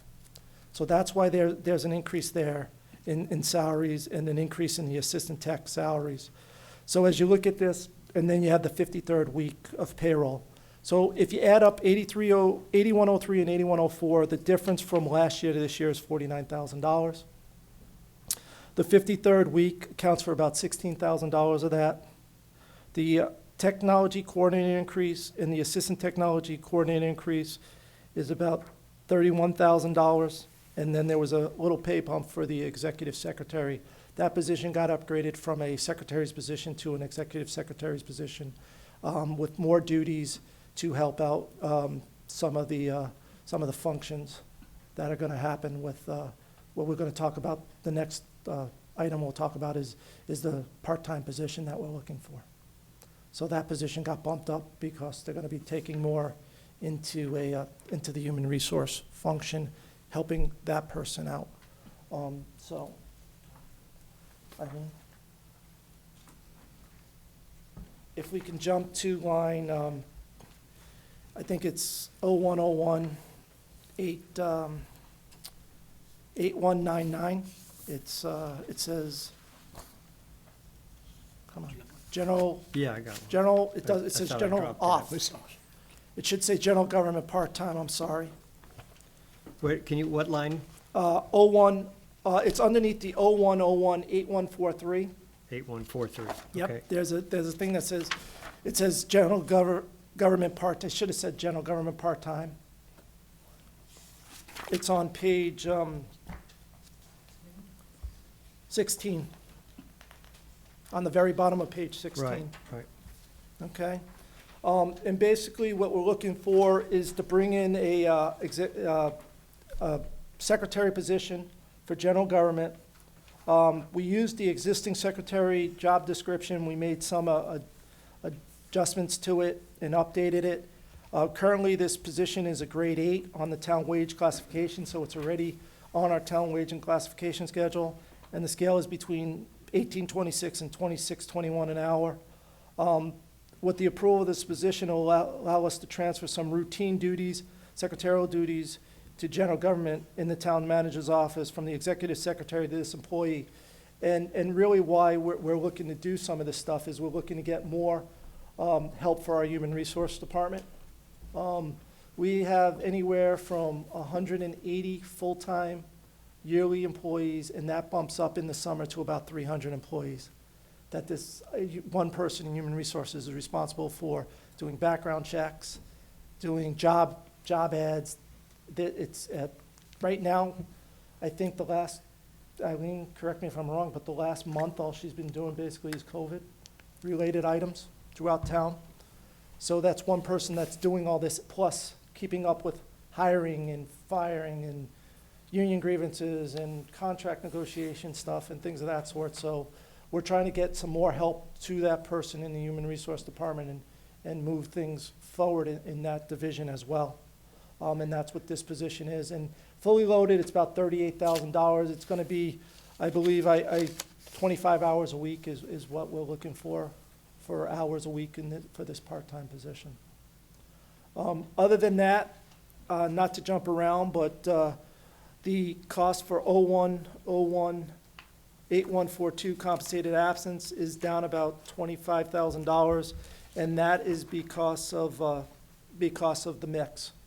And as we can talk about compensated absences, that's a standard, generally accepted accounting principle, a GAAP principle, that we have to accrue. If somebody becomes retirement eligible, we have to accrue for those expenditures of health insurance benefits that they are due when they leave. And that's the cost to that. And it's a decrease of $25,000 this year, but it's still $188,000 for that. I just didn't hear why you said that was down. It's down because of the mix of people who are retiring. The mix. The mix of people. We don't have any Group 1 people who are eligible to retire in 21, 22 Yeah, okay. versus this year, which we had about 3 or 4. Yep. Yep, thank you. But you already accounted for you. So I need you to go back and just, the general overtime, part-time, you said is supposed to be this part-time person to help human resources. Well, this will alleviate some of the executive secretary, the work that the executive secretary is doing right now for office, so that she can actually help the human resource person. So we're gonna, and move her into helping on a full-time employee helping, so that if something needs to be done after this person's gone, she can still work on that. And we have, this memo, we have included a job description with some of the responsibilities that this person would be doing. That was this other memo you That was passed that on. other memo that we just sent around, yes. Okay. Peter? Yep, Paul, going over the compensated absences again, Yes. and maybe I'm thinking of a different category, but you have here, it looks like 16 individuals from NHRS Group 2. And typically, we wouldn't expend that line, would we? We might, that's there just in case, but typically we'd have money turned back at the end of the year on that line? Am I thinking of something else? You're thinking of something else, I Okay. think, Peter. What I'm saying is that in Group 2, we have 4 individuals who are meeting the requirements that they could retire during the 21-22 year. And we usually have a turnover of about 12 other individuals who leave the town that are not retirement eligible, but they do leave the town, and that we have to accrue their costs because they do have accrued vacation time. So they're not already sitting in a,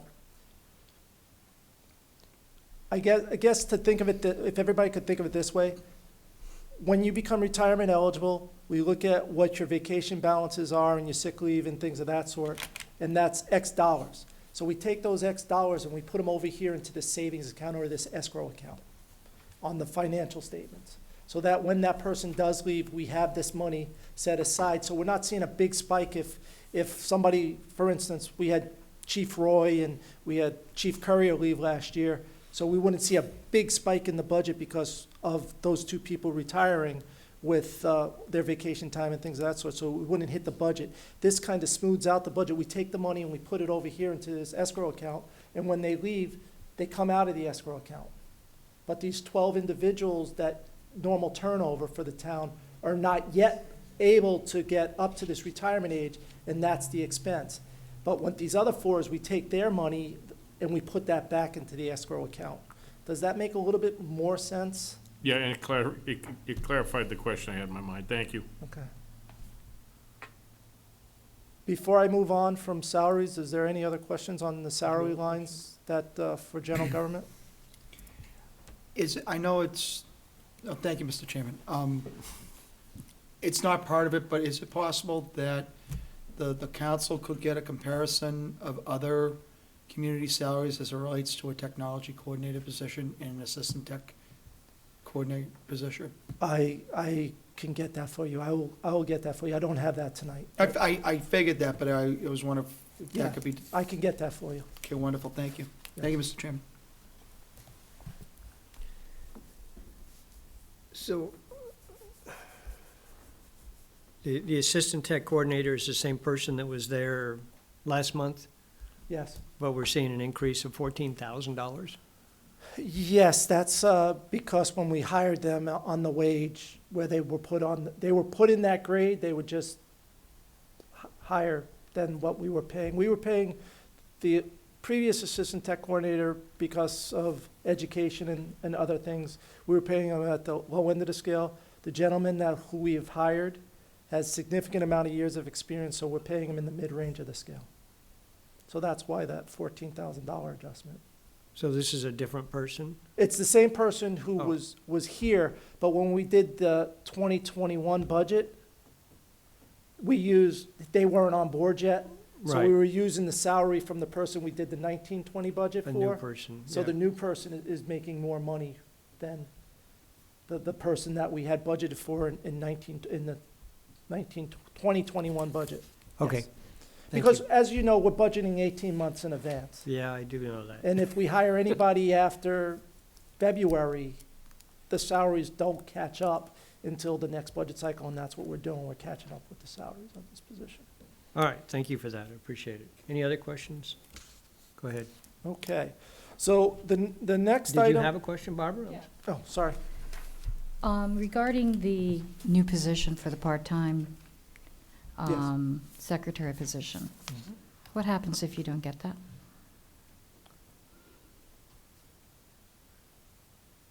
That would be, it would be difficult to give the human resource person additional help because the person would try to take some of the responsibilities away from that person so that she can free up some time to help her. And if we don't get that part-time position, it'd be very difficult to free up time because there's some large things that she does do, like the town report that is mandated by RSA takes a significant amount of time for her. to commingle. There's other things that she does that takes significant time to do that we're trying to get off. There, believe it or not, even though we're in COVID, these two ladies, the two executive secretaries, answer the phone. And when I say answer the phone, I'm in the office, I'm sitting by the phone, I hear it ring, I go to put my hand out, and the phone's already answered.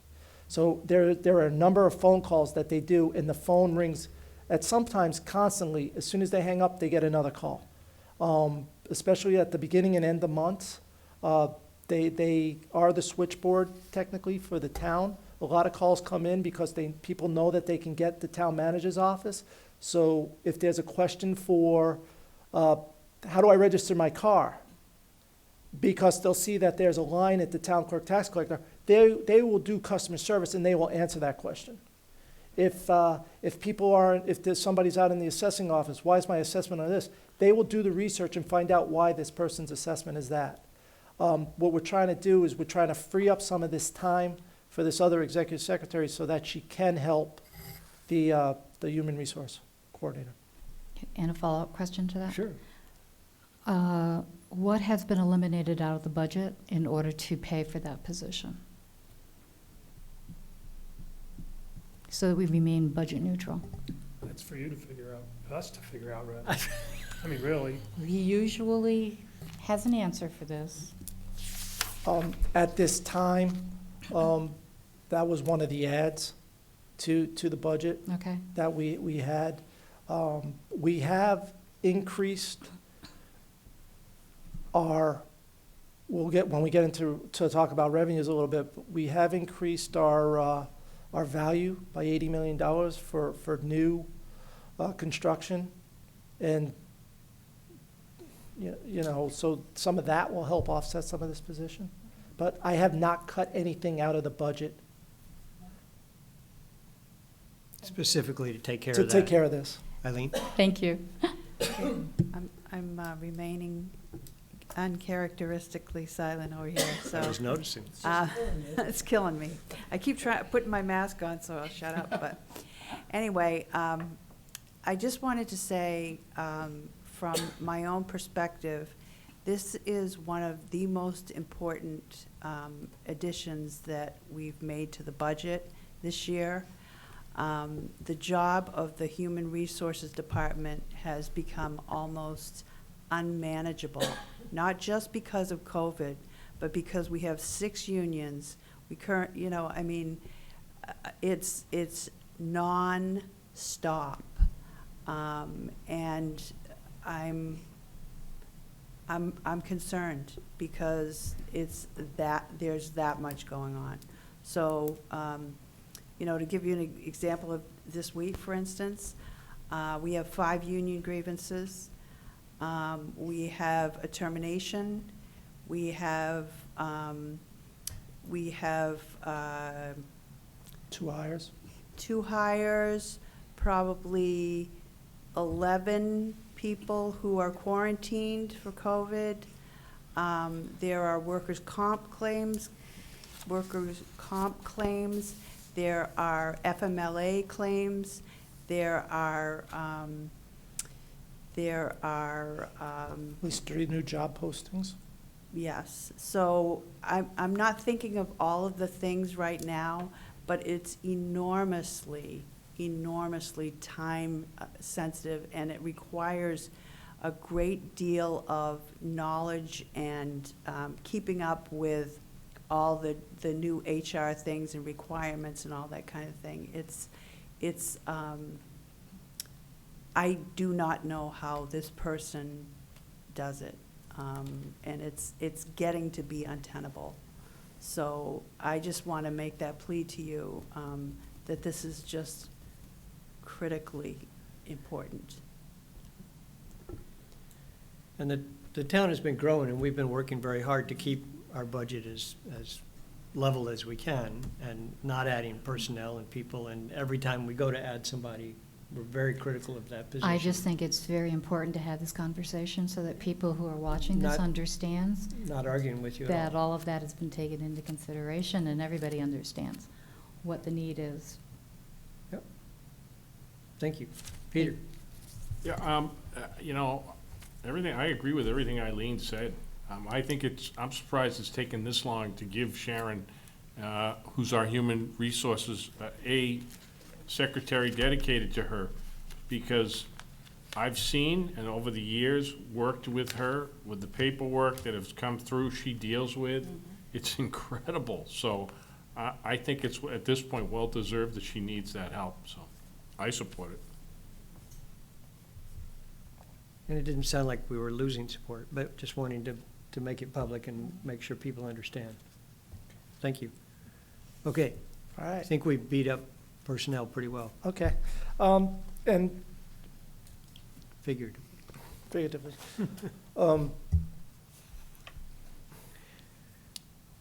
going to jump to line 0101-8334. And that's an increase this year of $13,800. And that is for maintenance of office equipment. The reason for that increase is that currently we have a automated time clock system in every department in town except for four: dispatch, police, code, and fire. What we'd like to do is we'd like to bring those four departments underneath this automated payroll system or time clock system. Normally it costs about, right now for all the other departments, it costs about $5,000. We have 140 licenses. It costs about $5,000.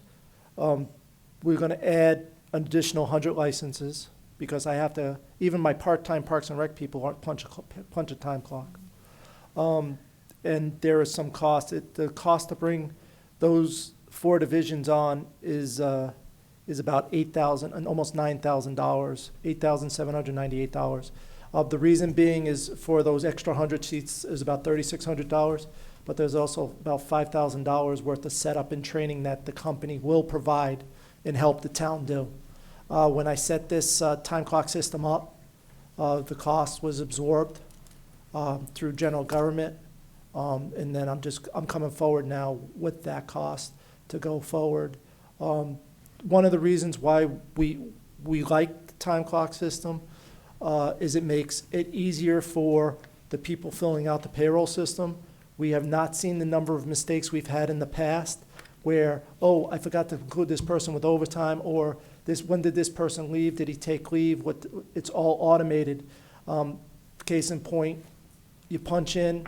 If you can request a day off from your supervisor goes in and approves it. It goes automatically into the timesheet. And then finance goes in, once the department heads approve it, finance goes in, pulls it electronically into the finance payroll system, and it makes it smoother. Before, what we used to have to do is we used to get Excel spreadsheets, make sure they were inputted properly, a lot of quality control issues, a lot of, is that a 4, is that a 5, why are we paying overtime, why aren't you? The system does all that. It's just set up for police and fire. And police and fire are a different animal. When it comes to payroll, they have, fire is a 24-hour operation, so there has to be some setting up for that when we go to pay them and things. So that's why that additional $5,000 would be useful to help set up the fire department and set up the police department. Peter? And I'm kind of, am I thinking they walk in the door, the old punch? Is Yeah, that's what you're talking about? yeah. So it's Yes. literally a punch clock. It's No. literally, but it's all electronic. Here's my question, and I'm concerned with the collective bargaining units, is, as happens, human nature, you get done your shift, and I'll use the police department because I'm familiar with them. The officer gets off his shift at 3, goes into the locker room, gets off his uniform, starts saying, oh, geez, I gotta punch out. Now he's at 3:10, and on his record, he's 3:10. So now, do we have to pay him another hour because he's punched out at 3:10, or do we have to start to nitpick about all these little things of, well, we gotta research, why did he punch out at 3:10, and, what do we, I remember years ago, we discussed a time clock for the police department, and that was one of our concerns was, that minute or two over. Now the unions might say, hey, I've got all these guys, why aren't they getting paid that extra hour? They were here 5 minutes more. We have we did this with highway, and those were some of the same questions. You learn, they have learned to punch out at 3 o'clock. You know, they go to locker room, they have learned, it's growing. It isn't a almighty, there is overview, the people look into it, you can see what's going on. What we found out, to be quite honest with you, Councilor Albert, is that in some cases, we weren't paying people properly, because they were just writing 3:30 on their timesheet when they were really here until 4:30 working. So we've caught some of that with our overtime, and I'm not gonna say that it might not cost us money, but when DOL comes in and checks our timesheets and our pay records and things of that sort, we actually can produce records for them and say, this is what's there. The employee signs off on their time. So in that case where, oh, I forgot to sign out, they can come back and put a note in the time clock saying, I should have punched out at 3 o'clock, that extra 7 minutes, or it's on a 7-8 minute scale. So, for instance, if you punch out at 3:07, it rolls back to 3 o'clock. If you punch out at 3:08, it rolls forward to 3:15. So they can go in there and you can put a note in your time clock saying, you know, hey, I did X, Y, Z. It will help that the secretaries who oversee this first before the manager side, they are not chasing people saying, where's your timesheet? Hey, didn't you work a detail? Hey, this, hey, that. Especially when it was in highway. Hey, did you, you know, did you take a personal day? You punched out at 12 o'clock. Where's your slip for vacation? It's automatically there with them. They're not chasing these things. So there are some, I'm not saying it's going to be a pure system. There's going to be some issues that we are definitely going to need to work out. And that's why the additional $5,000 is to help us with some of those situations. And you know, Paul, if I can follow up, it's just, and I get what you're saying, and I remember we were thinking of the same thing back when. And there's so many, how do I want to say, intangibles involving police and fire. So that's my only concern about a I punch agree. clock with these guys. There is a lot, there are a lot, and you know, I agree, you know, I know that there's gonna be stuff that we need to work out. Yeah, because, okay. But when the secretary at the fire department has to go through a stack of pieces of paper this big to see what hours they worked and what did they work over, were they on an overtime shift and what overtime shift they were on and everything else, versus, all right, I got 5 people I got to check on, versus I got to go through all 42 individuals, 84 cards. So, paper. Nancy? All right, thank you. I hate time clocks. As a person who was professional in what I did, to me, and it's purely symbolic, I'm just giving you it was like an eye watching you. Man. Yeah. And I can Or a woman. visualize people who are doing 24-hour shifts. I can understand what you're saying, that the issues that you're talking about is just bad procedure, which could be taken care of by a better procedure monitoring time. To me, it has a morale issue. It would be for me, I'm sorry. It probably shouldn't be. It probably has its advantages. It's not like you're working Monday through Friday, 8 a.m. to 4 p.m. That's different. When you're doing a 24-hour shift and there's overlapping, and I was in the medical profession where you had overlapping and relieving, and, you know, if a nurse came in 15 minutes early and said, hey, get out of here. Didn't happen often. But if you did, I'm going to be penalized because my replacement came in early, or I have a doctor's appointment and I've arranged with someone to cover my 10 minutes so I can leave early to bring my son, go to have a parent-teacher conference. That you lose that flexibility and that esprit de corps between shifts and stuff. So you probably have very legitimate accounting reasons, but for morale reasons alone, I just don't like it. I just Okay. want to be honest with you. Nancy, bingo. And it's going to be Paul, I think it's going to be a double-edged sword when you're dealing with, you know, EMTs, policemen, and I firemen. agree. and to an extent, even dispatchers. So, that's all I'm saying. Believe me, No, we thought about it, but we might be opening Pandora's box. Finley? I think when we're offline, I can get a better understanding, because right out of the gate, I don't get it. It's, if you come in early, I'm imagining we're paying you for, if you're supposed to be in at 8, you come in 7:45. I don't think we're paying overtime for that 15-minute segment.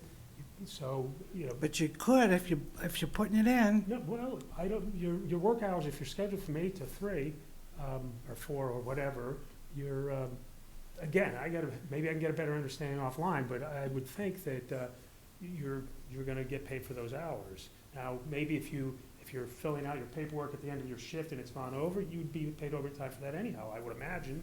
So again, I don't understand the difference when you're keying out as you go out the door. If you forget, you have to say you forgot, whatever, but I mean, I don't get it. understand why monitoring what they're doing is such a hassle. Well, again, maybe I don't understand it, but from an efficiency standpoint, it sounds like there's a cost savings. And that's what I'd be interested to hear from Paul at some point. What hourly benefits, are we saving 3 or 4 hours a week? On staff's time? I don't know. On the surface, I point. don't understand. Maybe I can get a better grasp. Good point. I mean, we're currently paying 150 or more employees on a weekly basis, right? 180, 180? full-time, yeah, 180, Yeah. including the library. I mean, so your department has just a constant payroll run, right? I mean, I can't imagine they even get a downtime. We have payroll done by noon on Wednesdays because it has to be at the banks so that they can hit for Friday morning. And when she's not doing payroll, she's billing outside details and doing billing, and she also does my receivables. So, it's constant, and then she's correcting PARs and new hires, and people are leaving, and workers' comp checks, and voids and reissues, and, yeah, it's a constant, it's a cyclical, 52 or 53 weeks a year. Right. Yeah. All right. Mr. Chair? Peter? Just real fast, and I don't want to beat this, Paul, and I know, thank you. I'd be curious, and I'm sure you maybe have, I'd be curious to see what the fire and police chiefs and their staffs think about this. I'll be more than happy to talk to them about it. I put in the budget as this is, a potential of a cost, that this is what it's gonna cost. I knew that they would be involved in the programming of their departments and programming of the time clock, because there's some nuances in each division. I understand the shift swaps and hey, I'm here 10 minutes early, so, go, and things of that sort, and things, and I'd be more than happy to discuss it and bring that back to the council, what their feelings on this. I personally would feel better if you had a discussion, and I'm making a mountain out of a molehill, then I'm really willing to admit that. Okay. But No, like I will definitely have a discussion with them and bring it back. I don't have any qualms about Thank you. that. It was just something in there to just get the whole town on the same time clock system. Great, thank you. I understand why you want to go to a time clock, Paul, I appreciate it. I guess the question, and you alluded to DOL or Department of Labor. What is the town's current exposure by the current system that we have in place as it relates to the Department of Labor in terms of penalties, fines for not following the specific rules that DOL has laid out for the town? Right now, if DOL came in, they would ask to see the sheets for fire and police. In fires, they would ask to see all those individual slips. And if you don't have a slip, or they would ask that. One of the reasons why we went to a time clock system for the other departments is because people were actually just I come in at 8 and I leave at 4:30. And you look for months at a time, and that's what their timesheet said, 8 to 4:30, 8 to 4:30, 8 to 4:30, 8 to 4:30, 8 to 4:30. And you knew that they weren't there because you knew when you pulled in the parking lot at 7:30, they were working because they were in your office and things of that sort. So that's why we went to the other one. like you say, police and fire are a little different. Fire is a 24-hour shift. Police, they're out and about and things of that sort, and I understand that. We're just hoping to potentially cut down on any exposure that the town may have. I can't give you a number of what our exposure might be right now, Okay. but I just know that the last time DOL came in here and looked at our Parks and Rec department, it was a tedious process to make sure that everybody, and they looked for initials, they looked for signatures, they looked for every little thing they could look for. And they were here for weeks looking at timesheets. And that was only one department they were there. With a lot of summer help and A lot part-time. of, yeah, Yeah. a lot people. of summer and part-time people. Okay, thank you, Paul, I appreciate it. And you have the time clock system there now, right? We have a time clock system in every department except for police and fire and Okay. dispatch and code. Paul, Peter. curious now, you say, how often is the DOL examining us? And is it based on, are they just randomly? Or is it based on an employee's complaint or somebody's complaint? If somebody complains, they'll come down and investigate. It's randomly. Case in point, for the first time ever in my career of 30-plus years, I had an IRS audit for payroll. For what? For payroll. Right, Tom? We went up to the IRS, and the guy looked at our timesheets, our 941s. He wanted to know why we paid people on W-2s this way and 1099s on that way. For the first 30 years, I've never been through an IRS payroll audit. They are starting to look at municipalities now. DOL is, IRS is. They are starting to looking at municipalities. Just get a lot of free passes. That's a municipality, don't worry about it. Oh, it's the federal government, don't worry about it. There's no more free passes. They found out that they can get a lot of low-hanging fruit from municipalities. Knock on wood, Merrimack isn't one of those that they can get a lot of cash from. But there are other municipalities that have been fined. I know Dover went through an audit and they were fined. Another, I don't know the community in New Hampshire, but they went through an IRS audit and they were fined. And there was several DOL audits throughout the state that they found in favor of the employee and not the municipality. So this IRS audit was based on an employee's complaint? No, it was just random. He said it was random, and that's what he said to us. Okay. We don't know if somebody picked up the phone and said something. But they were looking at all my town, I had to provide a list of all town vehicles that went home at night. If a plow truck, do you let your plow truck drivers stop at their house to change their clothes? Yeah. So I'm not making this up. These were questions the guy asked us. And then we went and met with him. When we went in there with 6 or 7 boxes, put them on the table. The guy looked at it and goes, ooh, looks like you got enough documentation. Right? We were there for 30 seconds. Oh, and then he asked us 4 questions. I said, do you want us to take the boxes home? He goes, yeah. I just need a copy of this and this. When was this? Charge them for your time. March? April? June? It was this year. Of this year? This year. Before or during COVID? It hit right before COVID, and then, that's what it was. It was the fall last year, COVID hit.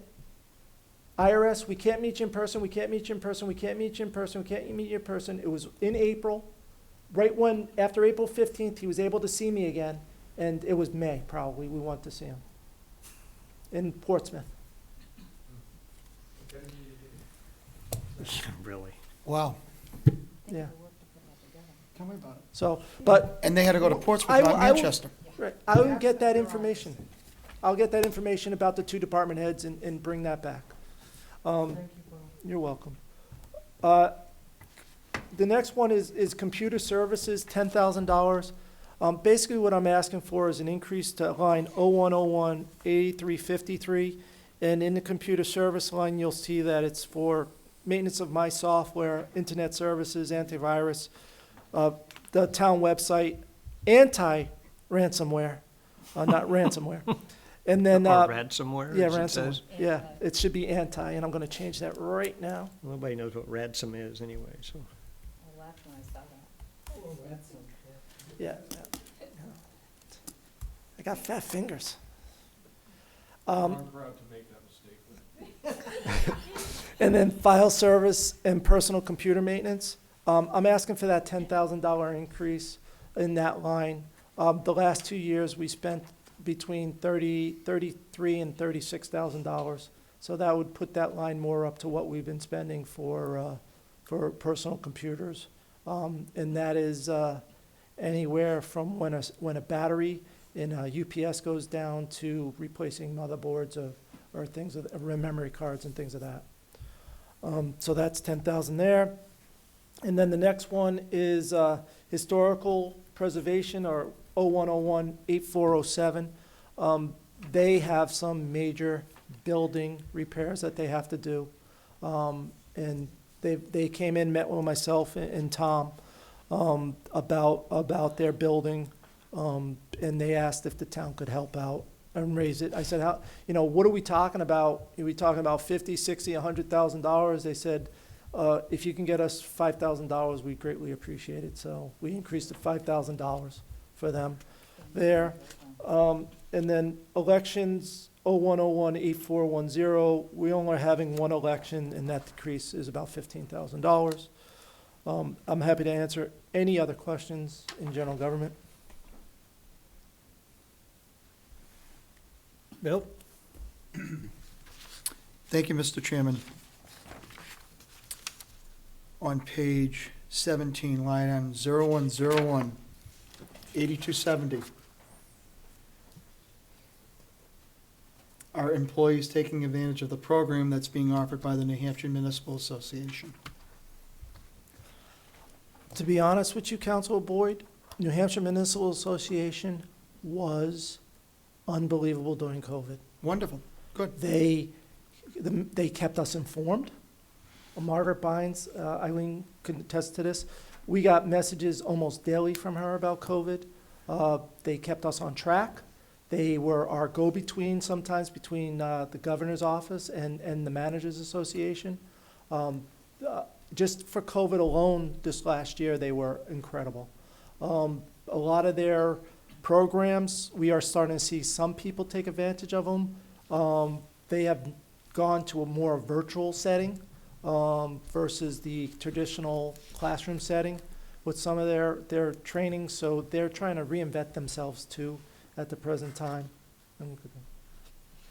And the other thing is that you were asking me about IT and this and that, and can I get the survey? And I said, sure. It's New Hampshire Municipal Association I'll go to, and they have asked municipalities to put in this information, and I get to run some salary survey queues and things of that sort, some requests, and I get the instantaneous with the numbers, so we can look at that. Okay, and then the one last question on page 19, Nashua Transit. Yes. And that's flat, that's remaining flat, even with any pandemic-related expenses that may, They asked for that budget. They send in a letter requesting that amount, and they said they would keep it flat, and that's what we did in the budget. It's flat. They have requested that amount of money.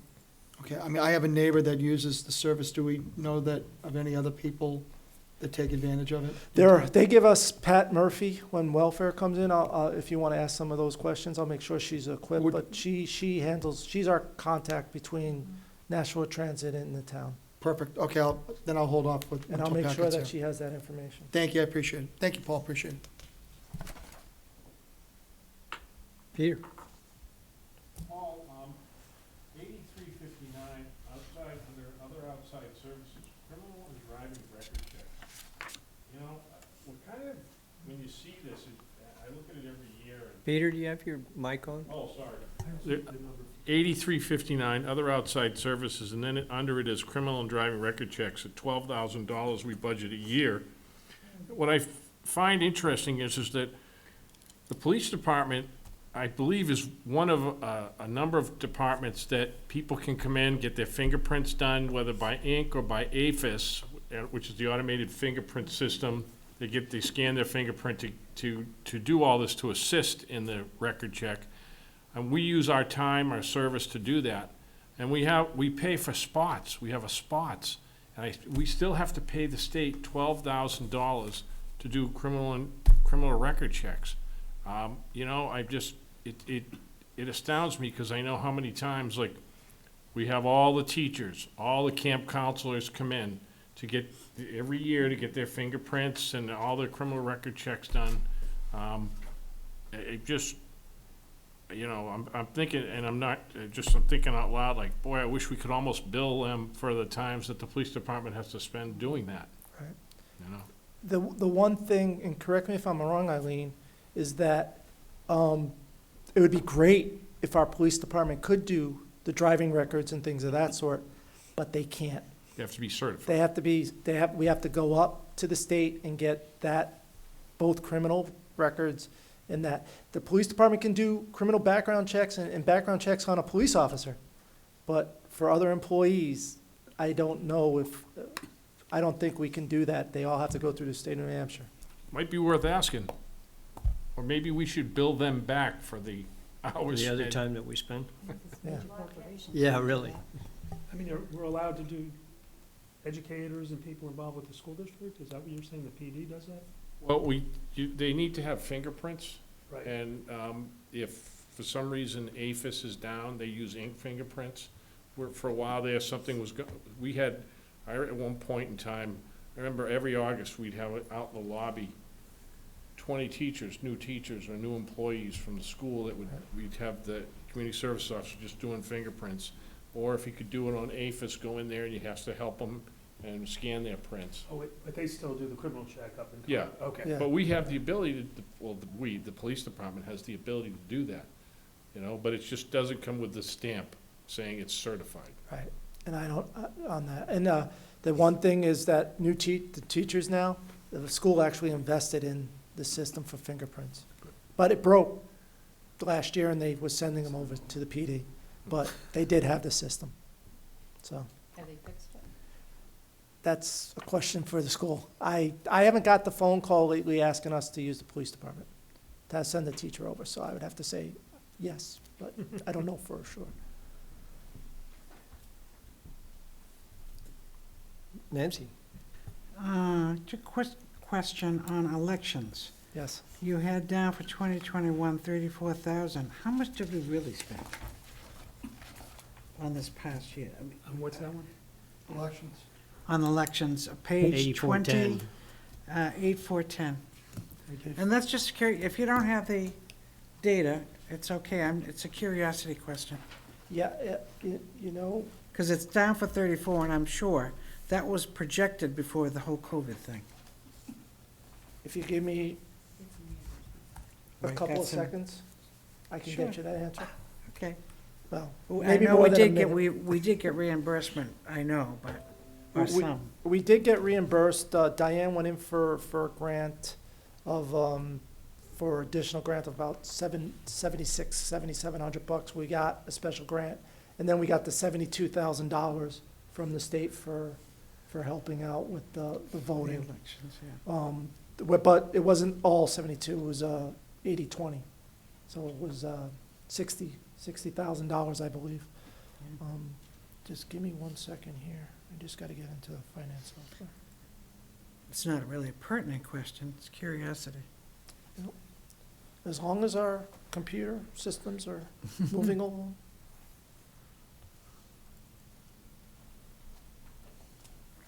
You know, it's a perfect example, though. Here we are doing budget things. We're projecting, and then all hell breaks loose in this budget we thought we had nice and tight, right? Get scrambled.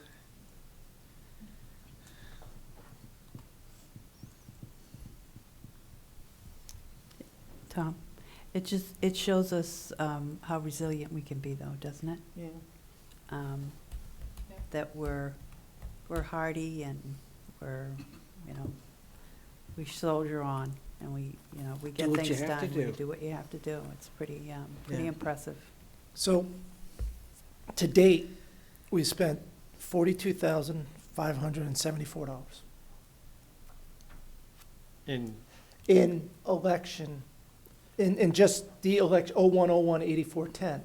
That does not include any of those part-time people that Diane had That working helped for her. out with That the- helped out with that. the absentee ballot. absentee ballot. Yeah. That is just That what we was sent to significant, too. 8410.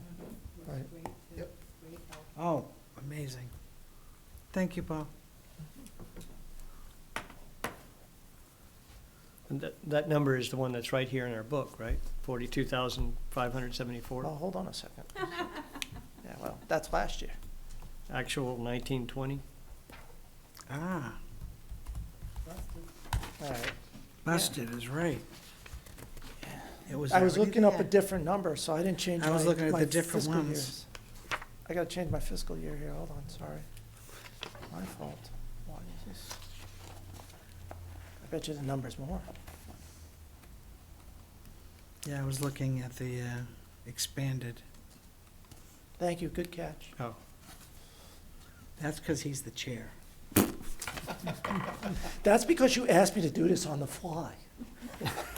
gave me extra time to look.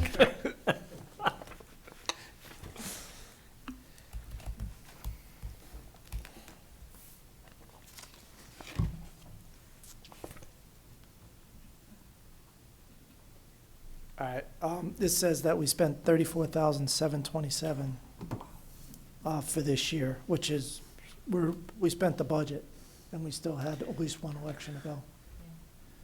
So, but once The again, actual that does not 42, include right. any of the time that we paid Right. out for additional election, that's just the elections. That isn't any of the absentee ballot stuff Yeah. that we had going. So why back in 1920 did we go $10,000 over budget? Any idea? Oh, let's see, 1920? Actual 1920, 19-20, it says we're at 42 and we only Oh, okay. budgeted 31.4. We had the presidential. And this year, we're already spent 34.8, which was our budget, and we have another election to go. I'd have to look I at don't, that. yeah, I don't know. I It's just- I it's can't, I don't have curious. an answer. I didn't mean to open Pandora's box. Well, you can't close it, though. I'll have to look at why we 1920 we overspent. Yeah, I'll have to, Tom? I'll get that tomorrow. Put that on your list, Spoken Tom. like a true manager. That's why he's there. That was well played.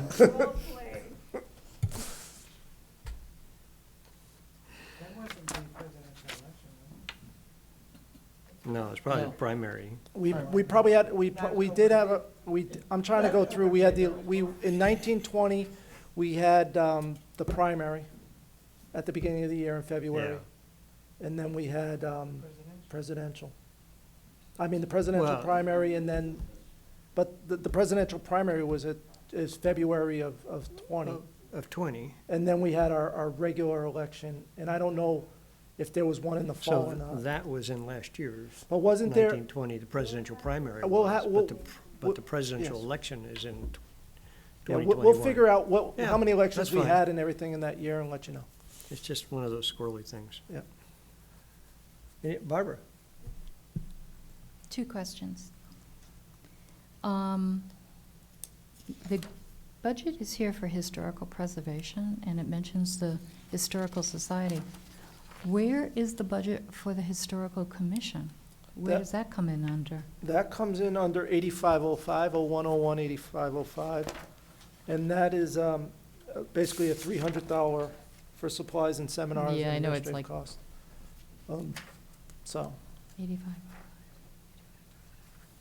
85 what? 8510, Oh. 0101, 8510, sorry. Transfer to other funds, Heritage Okay. Fund. I need new glasses. And on 8460, one of the line items is Last Rest Cemetery, which Yes. is a private cemetery. Yes, it is. Why are we giving them money? Because the town has to operate a cemetery through RSA codes. And what we're doing is we gave them money instead of us $5,000 was a lot cheaper give them money so that they can expand their cemetery. So in other than words, it's for us to buy outsourced. land and We expand it. outsourced it. Yeah, basically. We have Reed's Ferry, Yeah, Queen of the Dead. Queen of the Dead. Yeah, we know, I knew that one. yeah, so, but it was, it's because of the RSA and needing graves and property. We do have one here in town, so. And but that we- just began a few years ago. 3 years ago. Yeah, it was new, we never did that. And they actually, their expansion cost for 2 plots of land was over $40,000. Was all the tree clearing and everything that they had to do? or- No, that was No? just laying out the graves, bringing in, putting in the roads and things. It was like $40,000. 30 plus 40. Peter, you had a question? No, I'm all set, man. Oh, anybody else? Eileen, did you have anything you wanted to add? Okay, so that brings us to, Except, Paul Except? did an excellent job. there we go, Very, very good job. Thank you. which brings us to revenue. I feel like I have Another to- handout? Come on, you're I killing don't me. wanna fall out of my chair, please, Eileen. Eileen, turn around and I don't want to Grab fall out what of my he's- chair again. I keep telling you, Becky has that on her screensaver. does she? So we can go through the individual items with the revenue, but I just wanted to bring this back, and this summarizes basically the revenues. There's a lot of detail, as you'll see through the revenue. There's a lot of revenue account numbers, and most of them are flatlined from year to year. But as we talked about in the budget presentation, there's an increase in administrative fees. And the administrative fees go from 0101, on page 177, 0101, 7439 to 7442. And if you add up those 4 accounts, they come to $45,000 increase from administrative services. And then if you look at 0101, 7201 on that same page, there's the decrease of $222,000 of state revenue. And as we talked, remember, that's that extra money that the governor gave out a couple years ago that we were gonna get over 2 years, the $444,000 over 2 years. That was our portion last year. We're not getting it in the 21-22 budget. Could you tell me where I can find that, Paul? I'm sorry. Underneath the revenue tab, Finley, Right? on the very beginning, Yep. not revenue, it's it's just revenue, I believe Okay, that's what yep. it The says. dark gray sheet, I'm there. I'll get you right there, Finley. Give me a sec. Yeah. If you go up to the top on line number, Finley, we're talking about line 11 was the state revenue of the $222,000. Got it, yep. And then we were talking about line 21 to line 24 for the admin. Okay, thank you. Which tab are you on? The revenue, right before general government, Revenue or not revenue two? not revenue No, two, just yeah. revenue.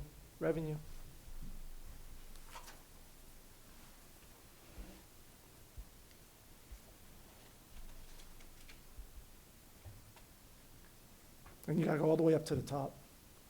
Oh, somebody left me at the bottom. Yeah.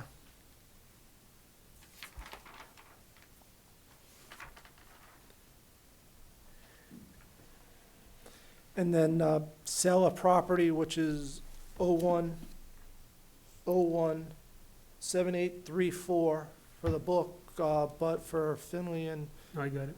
you got it? Yep. And that is because for the last couple of years, we haven't, because of COVID and things of that sort, tax deeding was used to be a big income generation when we used to tax deed some properties and sell them back.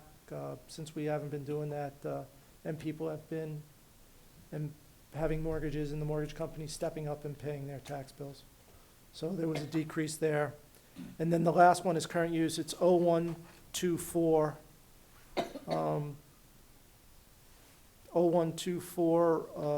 7102, line 124 in in the spreadsheet, and that's a decrease of $25,000.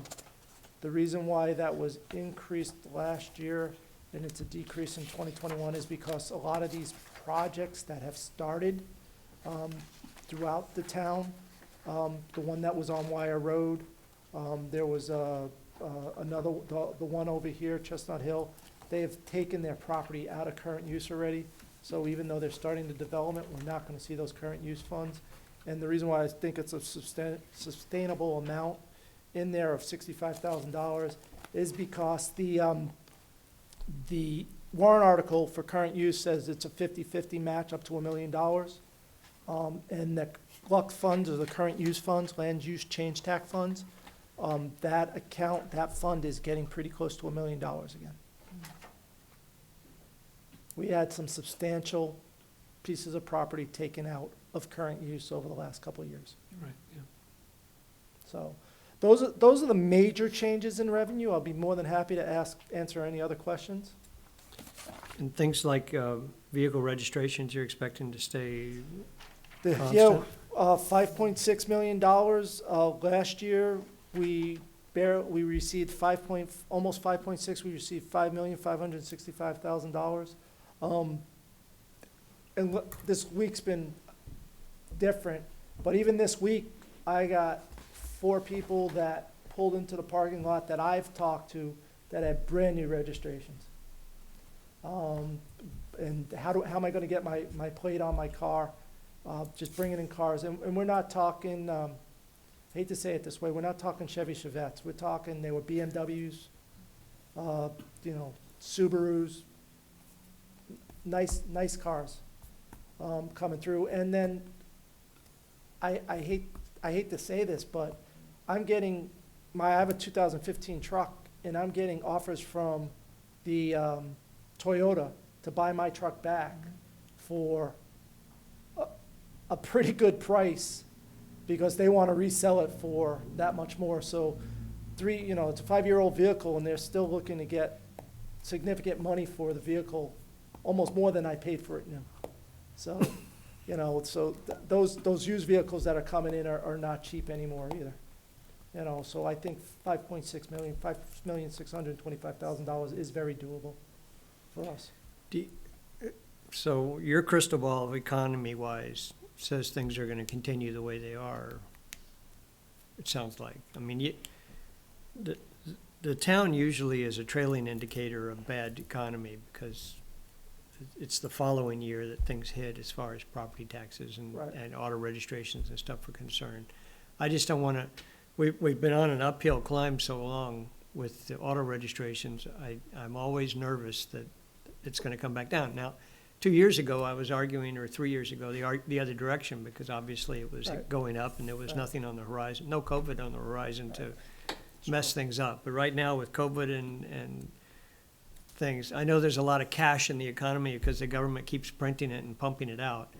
And the stock market's still going nuts. The one thing I have been seeing, and this is not, I've had this discussion with auditors, because other communities, I'm like, come on, it can't just be Merrimack, what's going on? And the auditors that I have talked about is that there's a difference in the way people look at vehicles lately, and the younger generation looks at a vehicle. It isn't like my father's generation and his father's generation and even myself. I want to buy my vehicle, and I'll pay 5 years, and then I'll own it after 5 years, and I'm going to run it for another 5-10 years until, the repair can't costs get afford to too high. repair it anymore. Can't afford to repair it. Now, they're turning them over with 3-year leases, 4-year leases, 2-year leases. I love driving by Auto Fair on Milford Road right there on the corner, used to be Yeah, Tellerico. And I go in and I'll drive in just to look at what the used cars are there for. And sure enough, there's always, a BMW or an Audi or an Acura that they have on the corner. But then you drive in a little bit more and they have the SUVs and other cars, and the price they're asking for them. And I go the next week and they're gone. So either they're wholesaling them out of there or people are buying them. You're right, if I had a crystal ball, I'm trying to be as cautious as possible with the revenue projections. Interest rates are good right now. All indicators, the market's still flying. Can that change in 5 months and everything go to hell? I've seen it before. We've seen it with interest rates. We were getting, we were jumping for joy when they were gonna offer us 1%, because we were at zero so long, and now we're back down to zero. So, and from $600,000, we drop into $110,000, and we're calling banks and saying, can you match this offer at 30 basis points? And they're like, no. Or 70 basis points. A basis point is the way they look at interest is it's based, 100 is 1%. So 70 basis points would be 0.7% interest. And, can you match 70 basis points? And they're like, no. And we're like, well, we're gonna have to take our money from you. And they're like, when do you want the check? Because they're not making any money on money, so to speak. So, to answer your question, I know this is very long-winded answer. I think $5.6 million for auto registrations is a good number. I really do.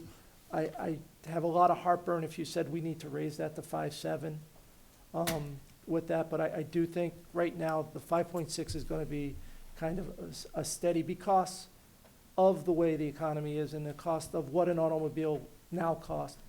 I have friends that, that I never thought would lease are leasing vehicles, so, and they're turning them over, so. Yep. Sorry for the long-winded answer. No, that's one of the biggest problems that I've been trying to deal with in my time on the council is how do you judge revenues? And I've seen us undercut it often, which is why I pushed years ago to try and increase it a little bit, but I'm starting to reach my fear factor edge that says, this can't go forever. And I don't have the December numbers for you right now, but from what I've seen in October, November, they're above last year. And also, I just, Sorry. I signed the slips over to the state. It's, $10,000 a day, $15,000 a day. Every day there's a crazy amount of money that goes over to the state in reference to the amount of cars. And just, not to sound like a really old person, but, but when I was a kid, if you had a Cadillac, you had to be wealthy.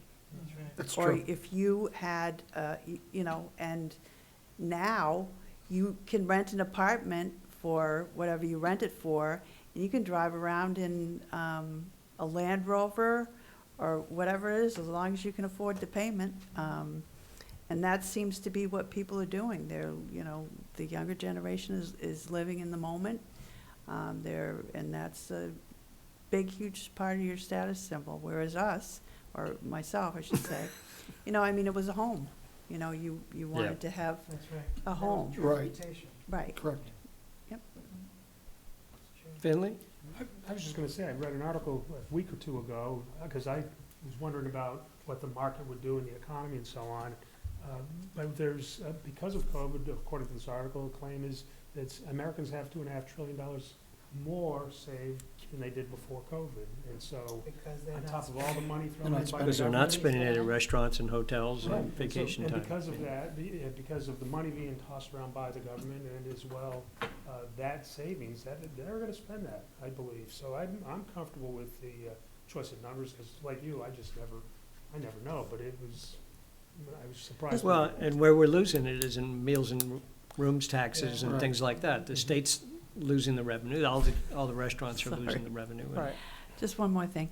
I just wanted to say that whenever we look at revenues, all the numbers are very carefully vetted and they're very conservative. much more conservative than past years. But if we didn't think that we would make 5.6 comfortably, we would not have submitted it. Because there are other line items that, you know, I mean, you have to balance it all the time, and maybe interest won't come in as high, or maybe it'll come in a little higher, but we don't rubber stamp this stuff. We look at everything very carefully and are very cautious about the projections. And I appreciate that, and I wasn't looking to reduce that number. I was just trying to convince myself whether I should push to increase the number. Peter? Yeah, Paul, under revenues, Yeah. 7301, 7303. Can you turn your mic on? Oh, sorry. 7301, 7303 in revenues, pool table license and amusement device licenses. Is it worth our time and labor and billing and paperwork to even still go after those? Honestly, Councilor Albert, there's only one or two Exactly. organizations, and they know when it's due, and they come in, and they know they expect it. And it's not a hassle at all, because with with computers now, it's change a date, send it out. Because they haven't changed the number of pool tables, they haven't changed the number of amusement devices in years. And it's just change the date on the memo, send it out to them, tell them they got 30 days to pay, and they show up with the check and go, here. This year, we had somebody come in and say, you didn't bill us, here's my check. Well, you know, I just remember the days of Kristen would call over the PD with a list of places, because one pizza place had 2 machines and some other pizza place, and the only pool tables in town, I think, are the bowling alley at this Right. point. But, you know, Right. it seemed like we had people running around Yeah. to verify It's- how many pinball machines were in this place and that place, so. The good old days. I asked the same question about dog licensing. Is it really worth our time? Because that is labor Are they intensive. taxable? And, I just don't think necessary, but that's just me. And the other question, just one more question I had was, properties with billboards that we lease, Which is one. where do I find that? What, It's underneath building rental, line 010, it's line 30 or 01007835. It's $7,500. okay. I thought it was 65. Just curious, I'm curious where that was. Well, we're in the process of renegotiating our contract with them, so I'm gonna raise their rate another 1,000 or 2. We did that a couple years ago. I'm planning on doing that again. So, I have a call into them. I'm expecting a call back. Bill? Thank you, Mr. Chairman. Paul, not to be redundant, but going back to the registration piece, do you have conversations with your counterparts in other communities like Londonderry, Pelham, Wyndham, to see whether they have the same opinion as you? Are they keeping that number static? Are they raising it? Are they lowering it? Do you have any type of a conversation in that regard? To be perfectly honest with you, Counselor Boyd, no, I do not. Okay. I have a couple auditor friends who do a lot of municipal audits, and I ask them how auto registrations are, because once again, whatever number we were throwing out there for a while, we would it's mind-boggling to me that we keep on hitting our number from the prior year and increasing, and they're seeing this throughout the state that, you know, right now, and what we came out, like I said before, is it's the leases, it's the 3-year turnover, because you're leasing a car. For instance, I can lease a $70,000 Cadillac Escalade if I can afford it for $600 a month. I come in here and have to pay on $70,000 for my registration. So I pay my, whatever, $1,500, say, and write the check, and boom, I can afford the car. And I can be in an Escalade, which, like Eileen said, is, you know, was a status symbol way back Well, when, that they it can get is. into. Or they can get into a Mercedes or a BMW for that much. You know, what did I saw an Audi A6, $60,000, but you can lease it for $500 a month versus a $900 payment on it if you bought it. So. I just have one other comment for Counselor Thank you, Paul. Rothaus. You're right, because my wife works with a couple of gentlemen, and they have said that they are basically almost, since COVID, they're almost out of debt. And they had large credit card debts, and they are basically out of debt because they're not going out to eat. They're not going out to the movies. They're not going out. Right, so they're paying down their credit card debt, and they're getting ahead, so. The ones that can do that. Not everybody's Yeah, fortunate certainly enough not with this. everybody can do Right. that. The And ones I- that have yeah. lost their jobs and whatnot are in Right, dire straits, so it's, anyway. Yeah, I've saved in gas, not driving to Manchester every day. and you should be saving on auto insurance too. Should be. Anyhow, any other questions for revenue? Okay. Anything else that's supposed to come up today? That's all we have tonight. There's nothing. So we'll meet again on Wednesday of next week. Motion to, No, Thursday. Looking forward to it. Oh. motion to adjourn. Second. Moved by Bill and seconded by Barbara. All those in favor signify by saying aye. Aye. Any opposed or abstaining? Passes 6-0-0. Is that our only vote today? Correct.